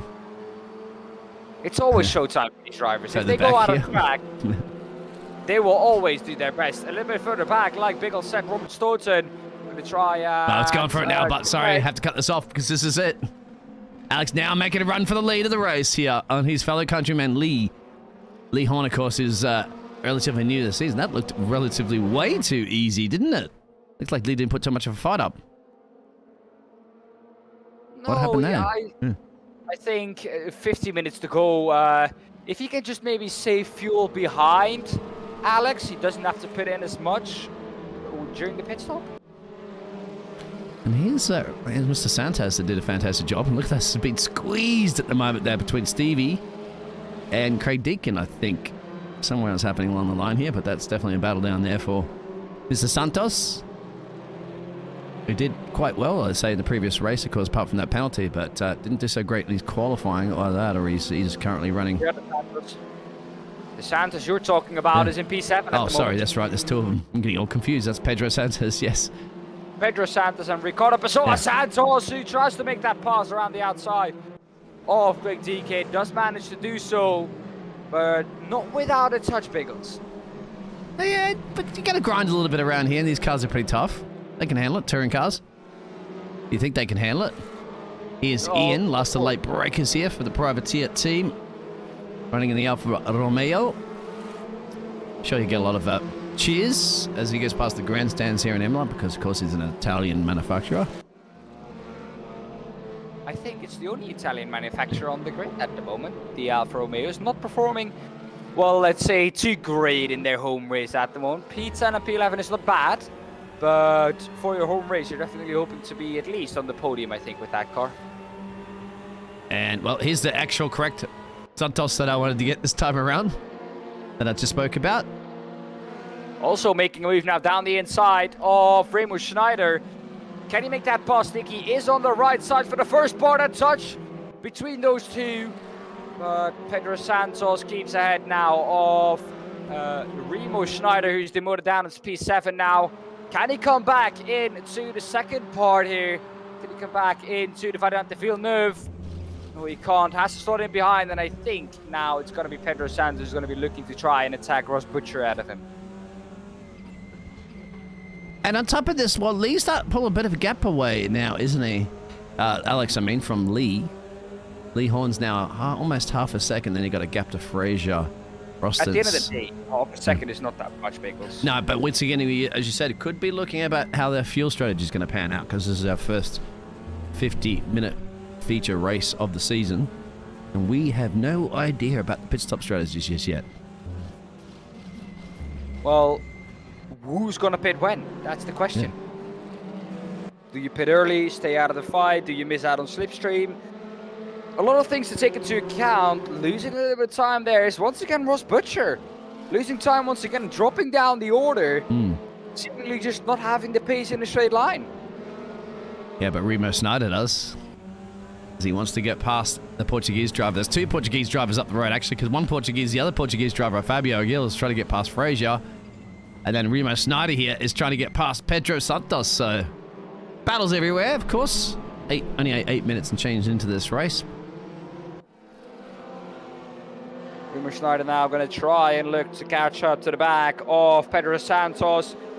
The battle for P5 already, because I do think we have someone already into the pit lane, because if I remember correctly, that battle was for P6. Fraser Rostons, though, the man defending from Fabio Gale, they already have a gap of about almost 2.5 seconds. Is that a car that just lifted off the little pass there, being lapped already? Interesting. That's... Yeah, I think it might have. Ian. I think it was Ian. Ely, yeah. I think he's pitted really early. Yep. And he's just elected to, just get out of the way. Doesn't want to be a part of that. Doesn't want to throw away. We don't see lap cars very often. We see lap cars very often last season. I'm sure we might see a few lap cars tonight. And this battle's still brewing at the moment, isn't it? Behind Pedro Sanchez, Remo Snyder, Ross Butcher, Jorgen, of course, Peterson. I think this battle is going to go until they go into the pit phase. We're already almost 10 minutes into this race. 41 minutes and spare on the clock. When would you personally be pitting, Biggles? I wouldn't at all. I'd be you would take a penalty for a drive? I expect maybe the last lap or something like that, if you could go that long. I mean, we're not sure how long a pit stop's going to hurt you around here. I know in Formula 1 time. About 22 seconds in Formula 1, but we're not in Formula 1 cars. Well, not at all. These are a whole different kind of beast. Front-wheel driven, of course. These cars, as we look now with the number 96 of Fabio Gale, who got past Fraser Rostons. He did, yeah. Though, now the one leading the way there for that team. This battle then, Nigel Stock trying to get past. Man ahead of him, Greg Deakin. This is a tight battle. Ooh, can he get the exit? He got the better exit, and now he's going to try and tow up along his teammate, who's right up ahead of him, giving him that tow. Actually, it seems like he's giving Greg Deakin that tow. Yeah. And he does. Look at that, Greg Deakin putting ahead. That's a bit dirty here from his teammate, I think. That's interesting. Absolutely. That's Stevie up the road. Bang. There. There's Craig Deakin behind him, and there was Nigel Stock.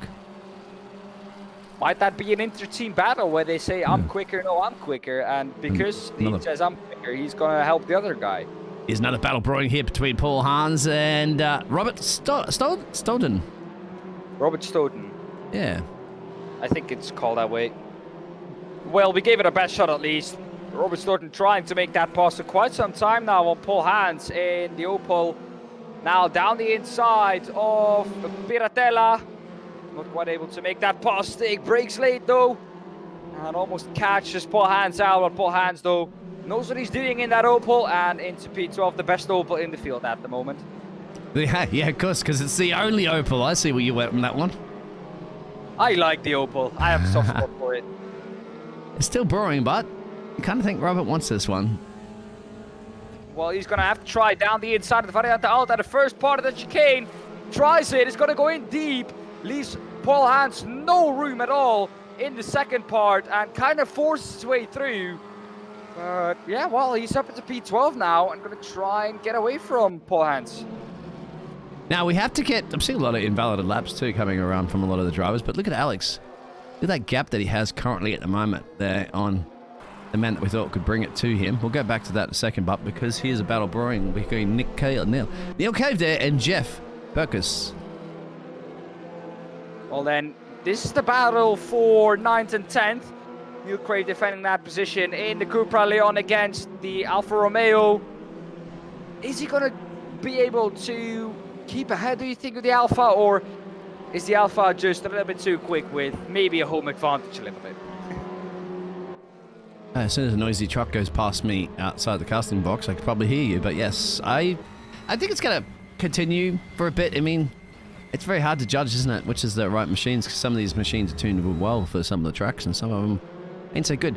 It's not the temple of speed, of course, at Imola, so you don't have that those long straights that you get in Monza to give you an indication of which car has the, the real straight lines pace. I still don't know these cars that well, even though we casted last season, didn't we? Like many races, but here we go. There's still Robert and Paul. Paul Hand's going to try and make that pass around the outside of that corner. That's never going to work out. They both go wide. That's allowing the pair behind them to catch up. Stephen de Grevelier and, or is that Rodrigo Portugal with Ricardo Pessoa Santos? It is those two, and Stephen de Grevelier behind that as well, catching up. So this is allowing both of them to catch up to the back of them and maybe, well, get each other with this fight. Well, it's a battle for the Portugals there, isn't it? You got Ricardo Santos, and then you got this Portuguese driver of Rodrigo. So yeah, I don't love between countrymen here. I'm still rooting for the Opel of Paul Hans. He's now being attacked around the outside of. Ooh. Oh, they both go wide, they both go off, and they both lose positions. And that is not what they wanted into Rivazza. They both shoot wide. Paul Hans breaks a little bit too late, and I think Biggles just takes Ricardo Pessoa Santos with him. And he was a passenger at that point on the outside, had no room to turn in at all.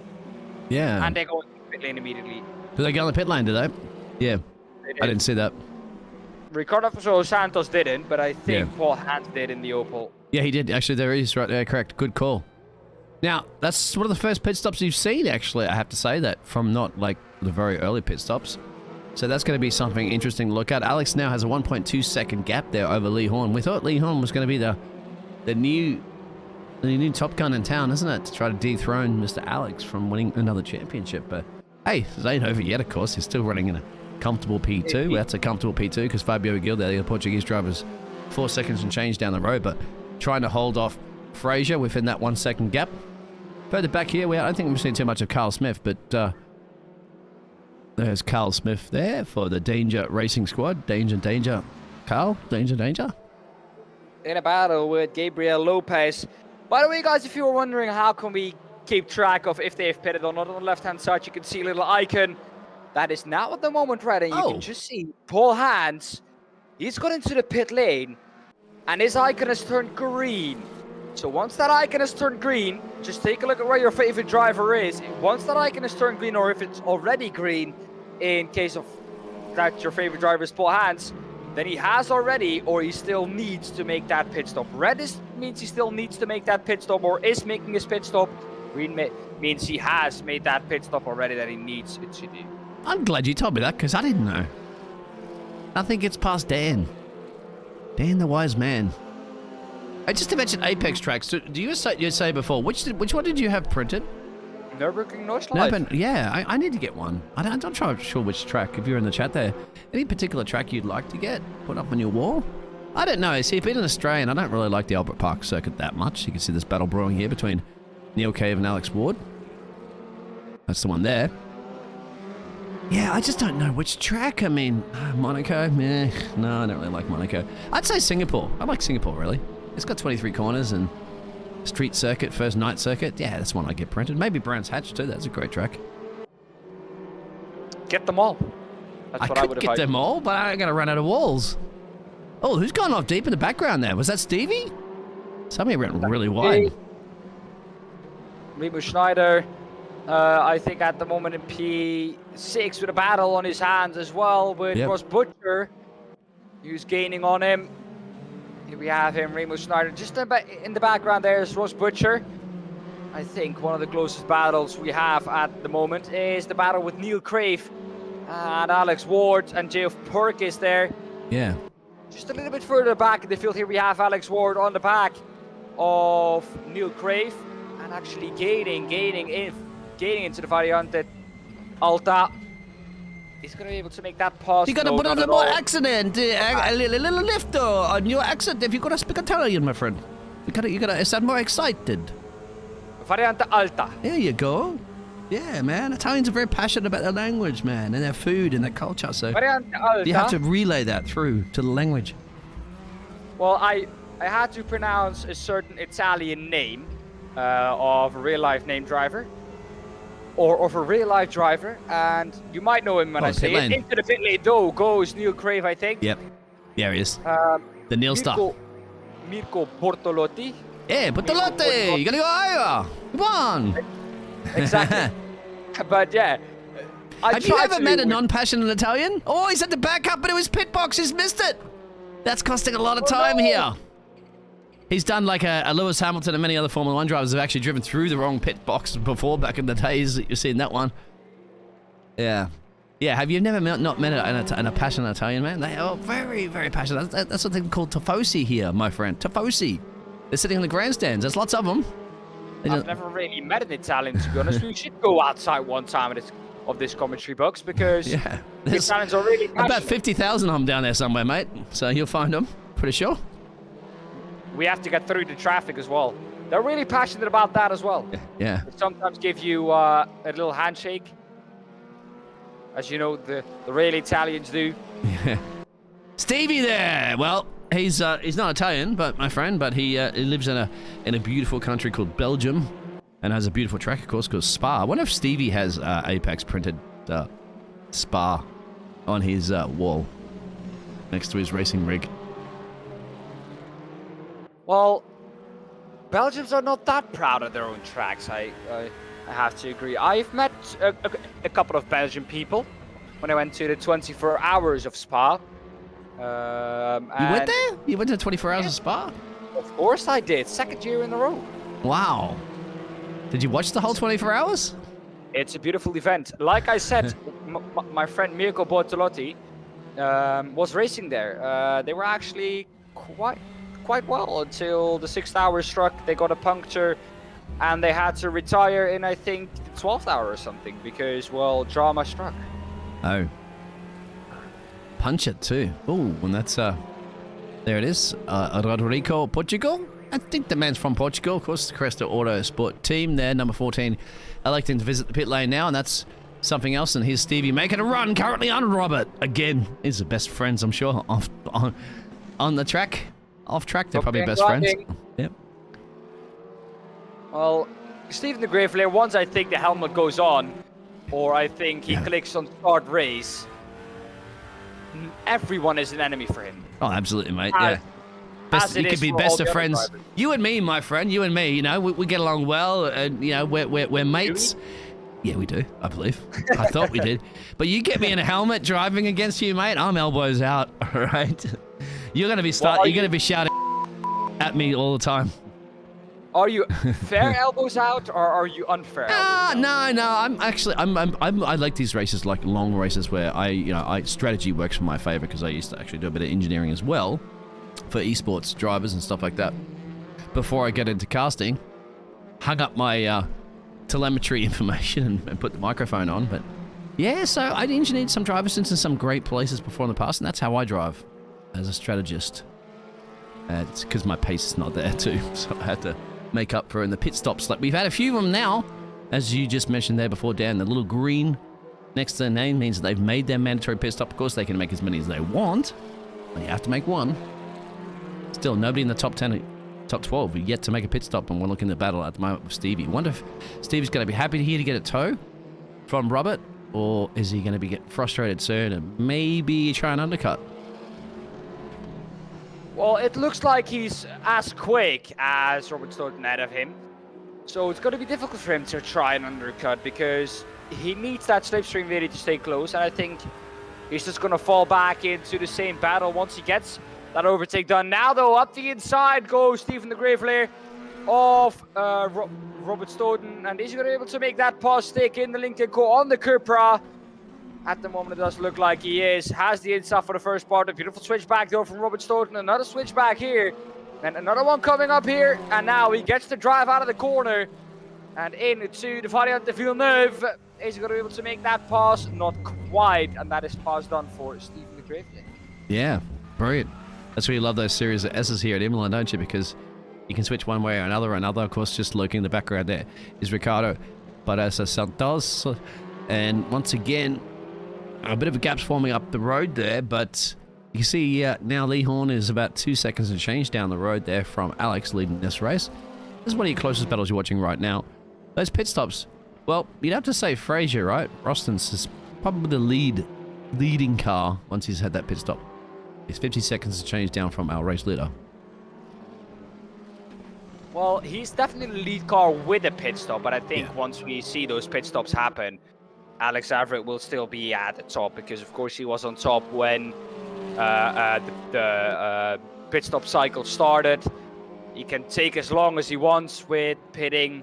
He can just go at his own pace and do whatever he wants. But getting pressurized now by Lee Horn. He's back into this. Who actually missed their pit stop Alex before? Everitt into the pits, I think, Is or he? has made a mistake. He has made a mistake. No, he's in the pit lane. He's in the pit lane. There he is. Oh, for a moment, I was worried there for Alex that he made a mistake, but he didn't. How long? Have you got your stopwatch out? How long does it take for a pit stop around here? I do not have my stopwatch out. Let me get it out. Somebody else has come in as well. That's Jeffrey. Right there, passing us now. If you can stay with Jeffrey, then. He can pull right in front of there and make it even more difficult, I guess, for Alex to get out of his pit box. There it is. Alex just goes straight through him. I think he should be able to have to drive around the drivers, the cars. You can't just go straight through them. That's just, they do it in iRacing as well. We're in the pit box already 20 seconds now. We add 10 seconds to that to drive to our pit box. So 30 seconds is the gap at the moment. Can we stay with the man in the pit box at the moment to see how long a pit stop takes us here? Jorgen. It's already taken us 40 seconds to drive from the beginning of pit lane to our pit box. He's taking on tires, of course, because lift the car up. Lights on. You have to take 2 tires. So he has to do that then. Coming out of pit lane, when is he going to be able to go off pit limits? There we go. It takes you about 1 minute and 5 seconds in pit lane. All right. And Alex got it done, what, 44 seconds? He came back out behind the race leader now. And he had a little bit of a gap, of course. Look at this. As somebody just wants to get completely out of the way there of Jorgen. I think that was the 100 car right there behind him. It is. And that was Rodrigo. Keep in mind, though, Biggles, I've had that mistake before. You don't actually lose 1 minute and 5 seconds. Because you are driving to your pit box and you don't lose that time. And you are driving to the end of pit lane. So you actually lose maybe half of that time. So if we do that, then you're going to lose about 40, 45 to 50 seconds. Here's Remo Snyder coming into the pit stops right now to lose that time you mentioned there as well. Got a long way to go too. He looks like his pit box is right down at the entrance. Not the entrance, the exit of the pit lane. So Alex will get past him. Fraser, I would imagine, might get past him. Let's have a look where Fraser is, because Fraser took one of those early pit stops before. Where's Fraser? Now coming down. The start line finish.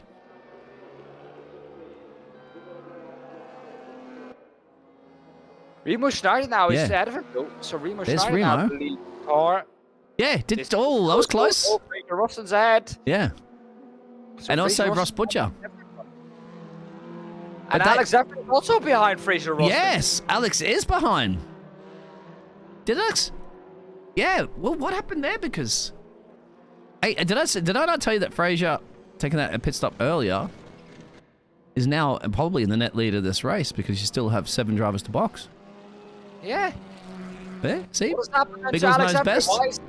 Why is he back into the pit lane then? Why was he back into the pit lane? Did he forget to put fuel in or something? He went, but yeah, went back in again, didn't he? Yeah, he did. We saw him coming out of the pit lane, and he had already been into the pit lane, so that's a weird one. Yeah, telemetry unfortunately doesn't show us how many pit stops that they've conducted. I'm pretty sure he's been into the pit lane twice. You might be right. Lee's in now.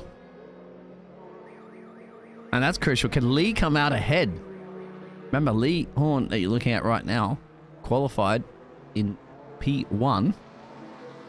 And it's up to him to get that car out. And you'd have to say, well, let's have a look where Frazier is. There's Frazier. Pedro's decided to come in. Way out of him, Yeah. I think. What about Alex Butt? Oh, also way out of him. Yeah. So, Pedro has come in right now. Alex has come in. And who's that car that's already parked? That looks like it's retirement there, isn't it? Where's Lee Horn? Is Lee Horn already out on track? Yes, right now. He's accelerating now. Pedro Santos coming up in the background. That's the net lead. That's got to be the net lead. It must be because he was in the lead when they came in. Yeah. And we still have those other 3 drivers that are yet to box, and he's only 31 seconds away from them, so you definitely... That's going to be a little less time. Well, Biggles, we're almost or already more than halfway through this race. This is already the longest we've driven here since we cast at Crest Autosport. The gaps are now forming. The closest battle we have on track is still within a 10th, though. That's Geoff Perkins and Ricardo Pessoa Santos.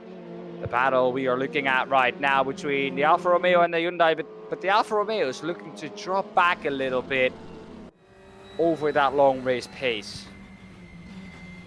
It is, and it's actually a bit of a breather, I'd have to say, from all switching all the 10,000 cameras as a director and casting, because, you know, the sprint races, as you know, mate, action-packed all the way. Yeah. Once again, this is more of an endurance race, even though it's an hour, but it's, you know, you see the gap spread out through the field. And this is when the drivers have to just focus on their lap times, their delta times, isn't it? Consistently over and over again to make sure that even if they are lonely on the track, as they're not lonely at the track right now between these 2 gladiators. Or Centaurians. They're side by side. Go on, Biggles. You were saying something? I just said they're Centaurians, not gladiators. Here we go. Sorry, the rain's starting to bucket down here in my neck of the woods, which is about out on cue. Almost 4 o'clock in the afternoon. 4 o'clock in the afternoon. Yep, the usual rainfall that I get here in Panama. No rain, of course, unfortunately, in this game. Similar, sorry, my apologies. It's a sim. Well, Biggles, for me at the moment, it's 20 minutes before 11. Yep. So... Well, you need to rotate the Earth a little bit more around and fix that problem. Just get the Netherlands closer to Panama. Yeah, sorry, I hope but everything. you guys didn't colonize it, but you only colonized some of the islands in the Caribbean. You didn't quite colonize the Spanish. Took care of all that stuff down here in Panama. Let's have a look anyway. How about the Portuguese driver here of Santos still tucked up behind Jeffrey Perkins? Geoff Perkins. Jeff. I like calling him Jeffrey. Geoff. Jeff. Yeah, works both. Ooh, Actually, we see quite a lot of battles now at the moment, Yeah. Biggles. We see this battle, Ricardo Pessoa Santos with Geoff Perkins. We see Ross Butcher with Fraser Rustant. And a little bit further up the road, Robert Stoughton also still really, really close towards the back of Stephen Grevelier. Yep. So battles all over the field at the moment. This is the other battle. Ross Butcher on the back of Fraser Rustant. That gap at the moment 7 and a bit tenths.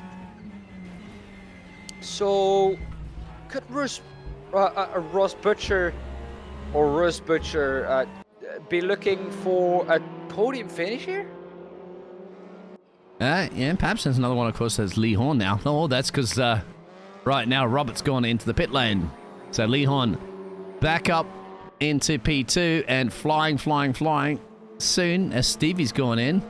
So that's it. So yeah, Lee's back onto the top because both those drivers, Robert and Stephen, have got in the pit box. So the last 2, I believe, will actually have to go down to Ian Deanley, as you can see, and Nigel Stock has retired from the session. Now, how much are they going to lose? Is Alex still going to come out ahead of him here? Yes, he will. Look, here's Alex now. They're going to be coming out of the pit lane soon. Where's Robert? I think he's ahead. Yeah, Alex is ahead for sure here. You won't see the other drivers. There's Robert coming out of the pit lane, and there's Stevie coming out. Stevie and there as well. And who was that just behind him? Is that Jeffrey? Yeah. So have they managed to come out just ahead of Jeff? Yeah, that's Jeff Burkis. Yeah. Paul Hans, though, in that Opel, making that strategy work. Brilliant.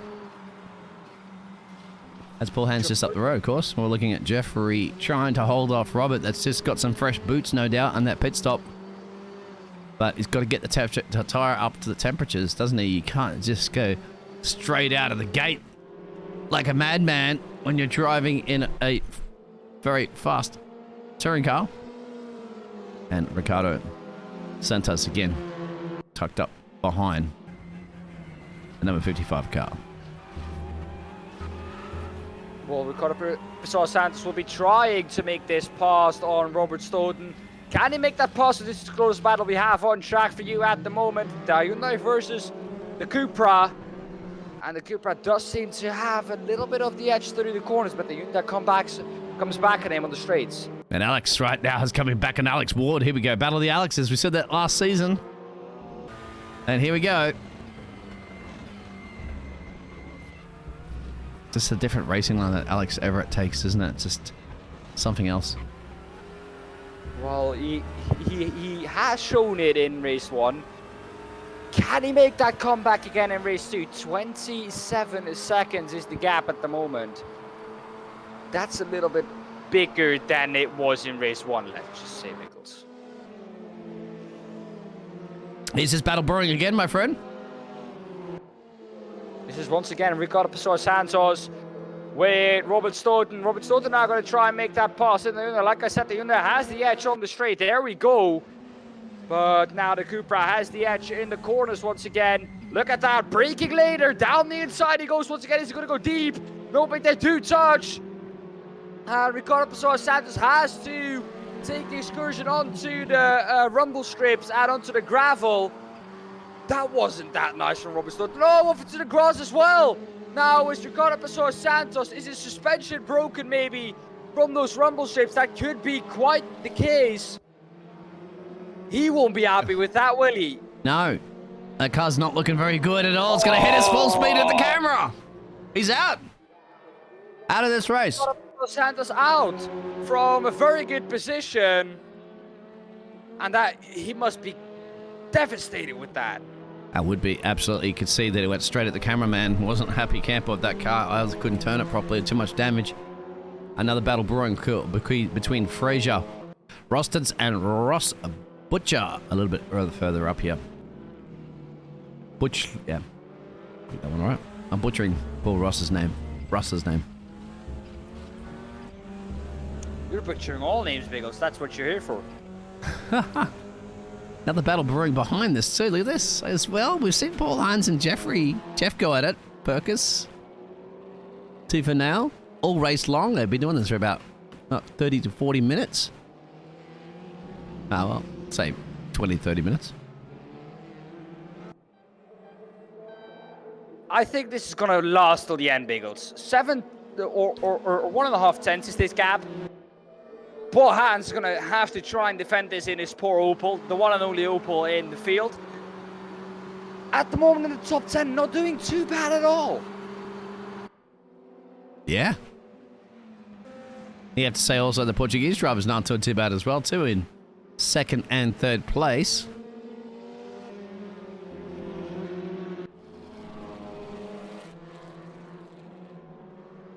As we are at lap 19. It seems like you've done a lot more laps to that, isn't it? But yeah, but it's quite a long lap, though. Best lap at the moment, or the fastest lap at the moment, I think, held by the one and only, well, who do you guess? Alex Everitt. 153.0. Look at that. So Jeffrey can't get anywhere around here. He's trying. And Paul Ans is making that Opel, parking it in all the right places. It's a very wide Opel right now. Yeah, that is a very wide Opel. He's making it wide. Geoff Perkins doesn't know to, or wants to try and find a way past that Opel. He's going to try and do so. Yes, he is. Into the Variante Alta. Can he make that pass stick around the outside for the first part? That will give him the inside for the second part. But is now Geoff Perkins going to try and push him out wide? That could be the case, but not quite yet. Giving it everything. He's passed. Yeah, he's got past. Paul wants it back, but you're not going to be happy there. It's like anything you can do, I can do perhaps better next time. Perhaps like this. I'm not sure. Trying to go up the inside. Tried to cut you off there, Biggles. He was deep into the first part of, let me get names, of Rivazza, and had to almost take to the gravel, but luckily kept the car on track. But Paul Hans not able to get the exit that Geoff Perkins did out of the last corner there of Rivazza, turn 18. And it's going to have to slot in behind, I think, because now once Geoff Perkins is passed, that Opel is going to struggle. Further back at the field, let's go aboard Paul Fraser. So as you can see, about half a second, just over half a second down the road there from Russ. And then they are, a little bit further up the road there, about 4 seconds, about 5 seconds away that Russ is from the second Portuguese driver in the P3 place in the Hondas. But they're the battle for the Hondas. Hyundai, my apologies, for P2, P3, and P4. Do you think that the Hyundais are really strong? Because it seems like there are 3 Hyundais in the top 4 and 1 Cupra in the hands of Lee Horn. It seems like it's the best overall general car, that Hyundai.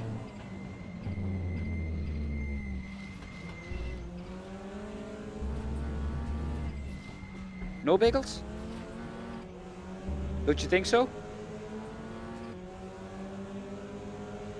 It seems like we've lost Biggles at the moment, but yeah, yep. All right, we're looking at the moment with Fraser Rostons. It just gets crazy loud sometimes when there's thunders and lightning and rain, so I have to mute it a little bit, and I forgot to unmute myself. Here's Alex making a run on Alex Ward again. The fight of the Alexes. 25 seconds is the gap now. Alex Everitt going to try and look at the inside of Alex Ward. And that is pass easily done with that Cupra. That Lincoln Co. looks really, really quick here, doesn't it, Biggles? Absolutely does, but yeah, I don't think Alex is giving up at the moment. That's the other Alex, of course, Alex Ward. He wants it back. He says, I'm the Alpha Alex. You're the other Alex. Then Alex says, well, do you have a trophy there of winning the C1 championship last season? I don't think so. I don't think Alex is using that. Alex is way too humble for that, knowing Alex. Yeah, no, he won't go around and show his trophy. He will just say, okay, yeah, we'll just put it there and just celebrate it with his dad, probably. He was carrying it in the back of the car there with the ballast last season. Yeah. So there's also another battle brewing there between, I think, Jorgen there for a second and Robert. I think somebody might have gone off. You can always see that little bit of dust that's kicked up in that corner. I think it's just a really popular place to just dip 2 tires into the gravel there. Mm-hmm. And use everything on the track and a little bit more. Now, here is my amigo, Gabriel Lopez. ¿Cómo estás? See, get back there in P16, so I'd have to say it's not a too bad job because he's got Ian down there. But it's up. It's Fraser and Ross. Now, Fraser's got past Ross there. Sorry, I missed the overtake. I think that Ross made a mistake, mate. Because Fraser was hunting him down about half a second, remember? Yeah, that gap has opened up quite a lot now, but I think just in general, Fraser Rostons has been quicker over or since they made that. But Russ must have went off track because he was just ahead there, and then all of a sudden there was like bang, there was a position exchanged and Christmas cards maybe coming a little early. Maybe deep into Rivazza. Yeah, it could have very well been. Unfortunately, we don't have any replay system for this to catch it. Even if I did set up a replay system, I still didn't catch it with the cameras, so I wouldn't even be able to show it. Well, it's Crest Autosport, of course. Welcome along to our World Touring Car Challenge. This is number 1 here in Imola. This is our first of our feature races. We will have sprint races and all the other jazz that we'll be, no doubt, talking about during the season. Yep. Rounds 1, 4, and 6 will follow the one-time sprint race plus one-time feature race format, and rounds 2, 3, and 5 will follow the 3 times sprint format. So at Brands Hatch and TT Aston, we will follow the sprint format. And if I can take a look at round 5 at Suzuka, we will follow the sprint format. And then we will follow the feature format at Imola today, at Spa-Francorchamps, and at the Lausitz Ring, the Apex Tracks GP. So now we get, thank you very much for that there, Dan. Now we're getting down to the business end of our first feature race. And, well, this is the new Britain town, isn't it? Next Gen Racing here, qualified in P1 and has done everything he needed to do here for the green machine and has a 5-second gap to the Portuguese duo running in 2nd and 3rd. I remember last season it used to be the Ukrainian duo, didn't it? But the Ukrainians aren't racing with us, unfortunately, this season. And so now we were replaced by more Portuguese drivers, which are obviously stepping up into the big shoes that the Ukrainians did fill last season. Well, let's just say, Biggles. Ooh, sleek goes a little bit. Yeah, like I said, that's just a really popular car to just dip 2 tires into the grass. But yeah, we're down to the business end of this race now. 6 minutes and half a minute to go. 6.5 minutes to go here. Remo Schneider not too bad at all here in 6th. 90 minutes though behind the man who's, well, after that pit stop drama from Alex Everitt, 19 seconds, not minutes. kind of dominated it. Yeah. It's not a 24-hour Le Mans race, mate, or a 24-hour Nuremberg. It's 17 seconds. I thought you said 17 minutes. 19 minutes. You don't even count 90 minutes there anymore, because that's a 24-hour sprint race. But yeah, Remo Schneider, 19 seconds behind Lee Horn, the man who's been dominating since that Alex Everitt pit stop drama. Oh, the speed he's got now. He's catching drastically. Ross Butcher, we're looking with him, but he's going to have to defend in a moment into the Variante Alta of this man. Can he try and make that overtake stick? Remo Schneider, not quite at the moment, but he gained about a second here only on this lap. Yeah, this is Ross Butcher now dropping back a little bit. We saw something happen there where Fraser Roston's got past him, and now he's on a massive attack here from the Swiss driver, Remo Schneider, and he only needs to hold off here for another 5 minutes and secure that P5 position, but I'm not quite sure how long he can hold off the super Swiss man. Well, the longer you can keep him off, the more chance he's going to have of keeping ahead of him till the end of the race. Of course, he doesn't want to pick up any sort of off track or anything, because that could be, well, race ending for him, as we saw in race 1 for I think Pedro Santos. He at the moment though, great comeback. At some point he was in P6 up into the podium, and Fabio Gil as well. Those two Portuguese drivers, they have done the most they could here this evening, and they are now up to P2 and 3. Meanwhile, we're looking at this battle here between Remo Schneider and Ross Butcher. I think this one is going to carry on till the end. You said the other battle was going to carry on to the end, but you were right. I think that was the Jeffrey and Alex Ward, wasn't it? But they've separated themselves. No, I think it was Paul Hans, isn't it? And Jeff Perkis. But they've now got a 3 to 4 second gap between them. Still time, of course, to try to do something about it. But these two are approaching a bit of traffic up the road as well. I'm not sure if that's actually lap traffic. I think that is lap traffic, because do you see who that is? Because you know what it is, Biggles? As a commentator, you know what it is, Biggles? As a commentator, I just always want them to carry on with that battle until the end. That's why I'm always trying to predict them. Well, you got commentating blessings and commentating cursings. I think we've been pretty good today. I don't think we've used any of our curses up, and I think we've been using up some of our blessings because they've been working as well, because we've been seeing much of the action that we wanted to see. Just that Alex's double pit stop was an interesting one, isn't it? That's the one that's cost him the possibility of winning this race. We don't know. We haven't heard anything from It might also just be a drive-through. Hang on with that, Biggles. It might also just be a drive-through. I'm surprised he's the only one that got it. Now, I've seen a lot of invalidated laps from the drivers, and I'm not quite sure, maybe in the rule book there, if you know about it, how many of those that you can afford before you start to get it showing the black and white flag and It doesn't say. get a penalty. It's the game that decides that, I think, and it's about 3, as with all the other series. 3 off tracks, you get 3 warnings. If you go off track a 4th time, you will get punished. Down the inside, though. Oh, never mind. That It's a lap was car. on the lap. All right, I got excited there for a second, but Remo Schneider now still not past Ross Butcher, and that lap car not throwing any spanners in the work for Russ. Now, because they're sort of flashing their lights too, as you know, they do that in the endurance races for Le Mans and Nuremberg and all that sort of stuff that you mentioned there. They flash your lights out to say, "Get out of my way." Don't really have to. It's just a courtesy thing. Well, you do if you're a lap car, I believe, right now in this series. But Use it as a sign of I'm coming through and I'm gonna make this launch. yeah, But that's usually when you're in a slower classed car or a faster classed car. exactly. I'm not sure that the blue flags rules apply here because this is our first feature race that we've had lap cars. Because our sprint races, we don't really have that problem. Don't really have a problem. But those mementos. Ian at the moment is putting a bit of pressure here on Gabriel Lopez. This is a big pressure. Fighting tooth and nail to the very end here at 15th and 16th places. But hey, I like to see the spirit here. They are not. Craig Deacon at the moment is the last place runner. Everybody else is DNF down from him.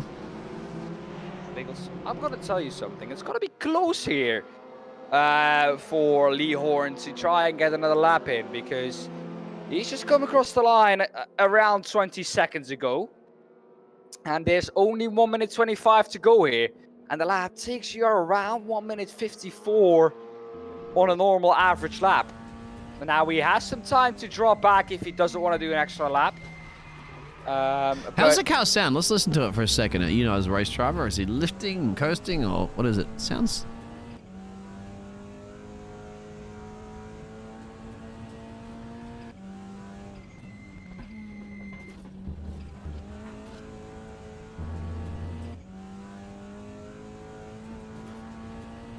I think he's still applying it.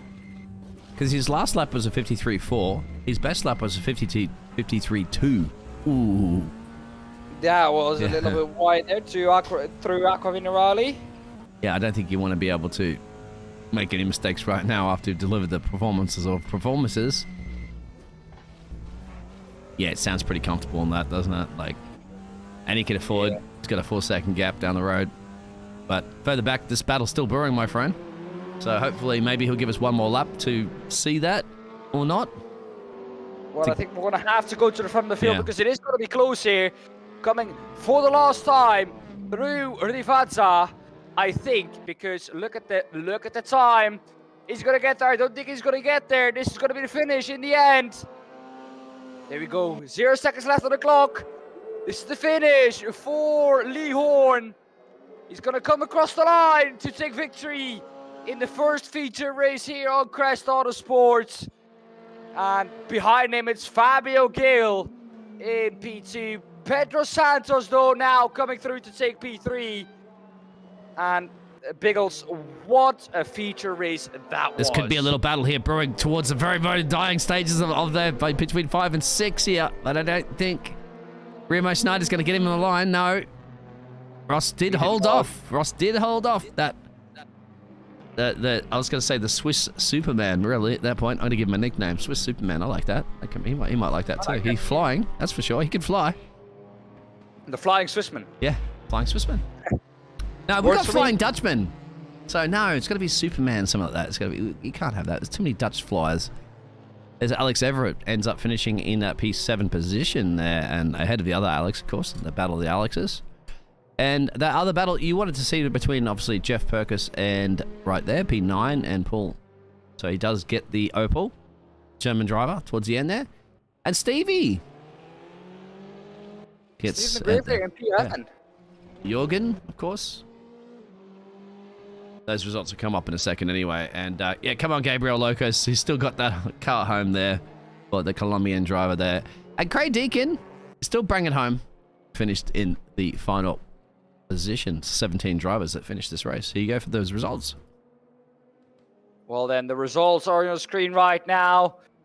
And if we look at them, Lee Horn finishes in first position, Fabio Gill in second, third, Pedro Santos, Fraser Roston's P4, Ross Butcher P5, Remo Schneider P6, Alex Everitt P7, Alex Ward P8, P9 for Jeff Perkins, Paul Hans with that Opel in P10, Stephen de Gravelaar in P11, Jürgen Masli Peterson in P12, Robert Stoughton in P13, Neil Craven P14, Ian Deeney P15, Gabriel Lopez P16.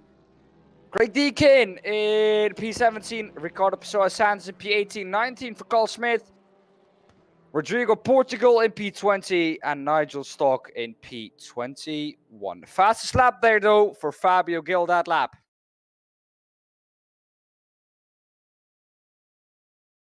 Brilliant. That was our first race, isn't it? First feature race of the season. Yeah. What do you think of it? Great. It's enduring, but it was great.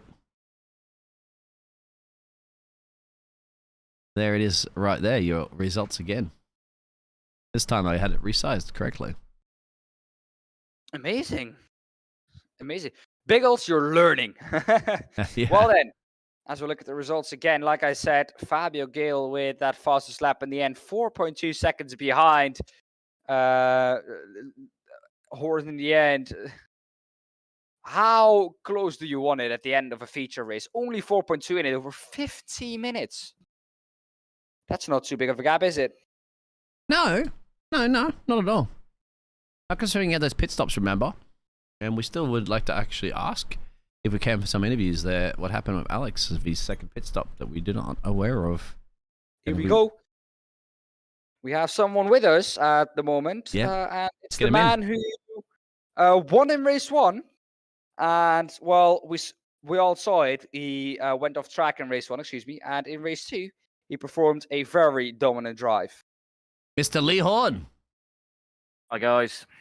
Yeah, that was an up and down night for me. Blimey. After putting it on pole, and I haven't been on race room for months because I've been playing iRacing, racing with the next gen league in the NXTCC. So I really didn't know what was going to happen, and I was shocked to get a pole. Very pleased, and then threw it all away on cold tires on lap 1 of race 1. You guys must have chuckled a little bit because I did. Well, there was 10,000 other cars to keep action of. We're kind of more. I was more gutted than anything because Alex ran away with the championship last season, and that looked like you're now the new Brit in town to challenge him. And today was an example of that. Yeah, definitely. Al and I go back a long way. We're arch rivals, very good friends. We've assisted each other in running leagues in the past. So I've sort of very much looked forward to coming back, but didn't know how I was sort of going to settle back in. And apart from that mistake, which obviously ruined the result for race 1, really pleased. Unfortunately, Alex made a little mistake after he got out in front there. He just went into pit lane too fast and got a drive-through because of speed in the pit lane. Or else I think we'd have had a bit of a showdown finish because I was planning on trying to claw him back in that couple of seconds for the second half of the race and having a good old battle with him. But as it was, I kept my head about me and I took the win, which I'm really pleased with. And there you go, Dan. That's the question that was being answered for us because we were wondering why Alex had to go back through the pit lane again. And so that's what it was it? And a little bit naughty there, speeding into the pit lane. He I just asked him just now because we sit in the same comms room together during the race anyway. And he literally just admitted that he hadn't practiced pit entry. Because I said to him, I got it wrong 3 times in practice. And then, so I made sure I wasn't going to get it wrong in the race. And sadly, Alex didn't practice that. So I'm sure you'll find that he will not be doing that again for the rest of the season because Alex does like to beat himself up with silly mistakes like that. So I'm sure he'll be tip top and ready to go for the rest of the season without any. What is the speed lane pit speed? I think it's 60 kilometers per hour. But right. For us as drivers, we just I certainly don't. I don't think you can have the automatic limiter on. So you've got to hit your limiter in time while braking before the line, obviously, like standard rules for speeding. So if you've practiced it a couple of times, you sort of know where you've got to start braking from flying into the pits. Okay. And yeah, And so, hitting your Alex- pit box also is a crucial thing. This is for the first time we're seeing this season. Of course, last season we didn't have those pit stops. We did see a couple of drivers make mistakes in the pits, and they had to back up their pit box and stuff like that. How did you go overall with that? Did you hit the marker perfectly for the team to change the boots? Yeah, I did do a quick practice during the warm up, and I missed the box, so I sort of just brought myself back a little bit more to start the braking process. So yeah, it's very easy to overshoot it, even though there's a massive, great big red sign saying stop. It's still easy to miss it if you're all excited and going in it with the adrenaline pumping. So yeah, you've got to be careful with that as well. Yeah, we don't see that big red thing that says stop, obviously, as the broadcast spectator mode, because we don't even know what pit stop you're going into, because there's nothing of indicating on a spectator. So we just sit there just going, okay, which one's he going to stop at? Where are they going to stop? Where's it going to be this at the start, pit lane entry or pit lane exit? But you guys obviously are well aware of that, and that's why it's interesting to see whether or not it is and how much of a difference that you are if you're a few meters over to even what about the angle as well to the car? Does that even make a difference? I think you can be at a slight angle, but if you overshoot, it tells you by how much. So like 1.5 meter or whatever it happens to be. I'm not 100% on the angle, but I'm sure I've not been 100% straight. But as long as you're in line, you get away with it. I think if you're excessively angled, you probably would get in trouble. But I've never tried it, to be honest. Fair enough. Oh, well, you will have to try it a few times this season. Yeah. Well, congratulations, but so yep, finally, somebody else that's going to be able to give it to Alex, I think, this season. And you are going into the next race, and we'll just pull up that schedule right now so everybody can look at it there, which will be Brands Hatch, my friend. So back home. Yeah, like a bit of Brands. Is it the GP layout or the Indy? Dan does all that research for me. Hopefully, Dan can tell me that. As far as I know, it's the GP layout. Excellent. No, that's good. No, I look forward to it. I mean, to be honest, the track list for this series looks quite good. I haven't got. Is it Nogaro? I need to purchase that one, but I've got the rest of the tracks. So yeah, looking forward to hopefully a very competitive season with Alex and some of the other guys as well. Some of my teammates, they're honing their skills and getting quicker and quicker, and I'm hoping they'll join me up the front at some point shortly as well. So. Well, after that, you have the Dutch of TTS, and I think that's what it is there. Dan, you are Dutch. You would know that track. Round 3. Dan is muted at the moment. Anyway. Oh, yeah, I was. Yeah. I didn't realise. Yeah. Is that's the Dutch track? I'm not sure, but of course, you got Spa, you got Suzuka, and then Germany again there for the Lutchesen Ring. I can't pronounce that one properly. Yeah. Yeah. Ring. Yes, that's a great track actually. It'd be a really good one to have a final with. Raced on that a few times in the touring cars, and it's a really touring car competitive type track. So yeah, like I say, look forward to all the tracks coming up this season, and the season finale should be brilliant. I'm gonna test your knowledge here, Lee. Do you know what the last race at the Lausitz Ring is called? The final. No, the Apex Tracks Grand Prix. Yes, because one of our sponsors at the Apex. Well, I failed on that in my general knowledge of that one, but yes, the Apex Tracks Grand Prix is a very aptly named final name for the final round. I am a proud owner actually of one of the Apex tracks for you as winning. Well? Yes, I won the Crest Autosport, sponsored by Apex Racing back. Just trying to think now. So which one did you get? Because that's one for the chat. The track wise, I had the Nordschleife without the GP. There you go, Dan. The one that was on offer. Dan has that. Sorry, Dan. I have it with the GP, Lee. Yeah. Okay. It's without the GP. It was. I didn't have choice on that particular one. That was the one that was offered from the start of the season, which I was very pleased with. And actually goes alongside my other tracks that I have, a couple from another company, but obviously I've got a couple from Apex Tracks, along with the plaque of first place. I was driving in Sabine Schmitz's Chevrolet Cruze for that particular season, and yeah, thoroughly enjoyed that one, and was very happy to take the championship that time. Excellent. No, that's good. I need to get one, actually. I was talking to Dan about that before. I was trying to, Dan's like, just get a ball. I'm like, all right. I'm going to build a couple more walls then to put them up. And Stephen DeGravia has Stevie as well that you can see. that Stevie finished in P11 there. He said that the next track is Negreo circuit. Ah, good. Okay, well, that's the one I've got to purchase. So in which case, I'll be off in a minute to get some VRPs, get the track, and probably run a few laps before I go to bed. Just I was to going to calm say, down. man, haven't you done enough tonight, man? 50 grueling minutes, but not to mention, obviously, the qualifying session and then the first race. Well, to be honest, if I'm going to keep up with Alex, I need to put the practice in. So, and bear in mind, I haven't turned any laps around this track. It probably won't hurt for me to go and do 10 or 20 laps before I shoot off to bed. All right. And when you'll be in bed, you'll be probably dreaming of going left, right, brake, accelerate. That's what happens when you drive. It's been fantastic, and congratulations there, Lee. Somebody else to speak to who's winning races. That's great. And hey, once again, the Portugal duo behind you did a fantastic job. They also stole the fastest lap from you, so you didn't get the full trifecta on that one. The qualifying fastest lap and the race win, but 2 out of 3 ain't bad. And by the way, Lee, well, we have to do a driver of the day, of course, sponsored by Apex's driver of the day. So, Dan, do you have one? Fraser Rostons, I think, was one of the consistent performers this evening, and finishing, I think, 2 times in the top 5. I think that's driver of the day worthy. All right, I'll give you that one as well. There, what do you think there, Lee? You can influence this one, mate. You won, so. Well, it's a very well-deserved accolade for Fraser this week. He's also my teammate. We're a pair for this series.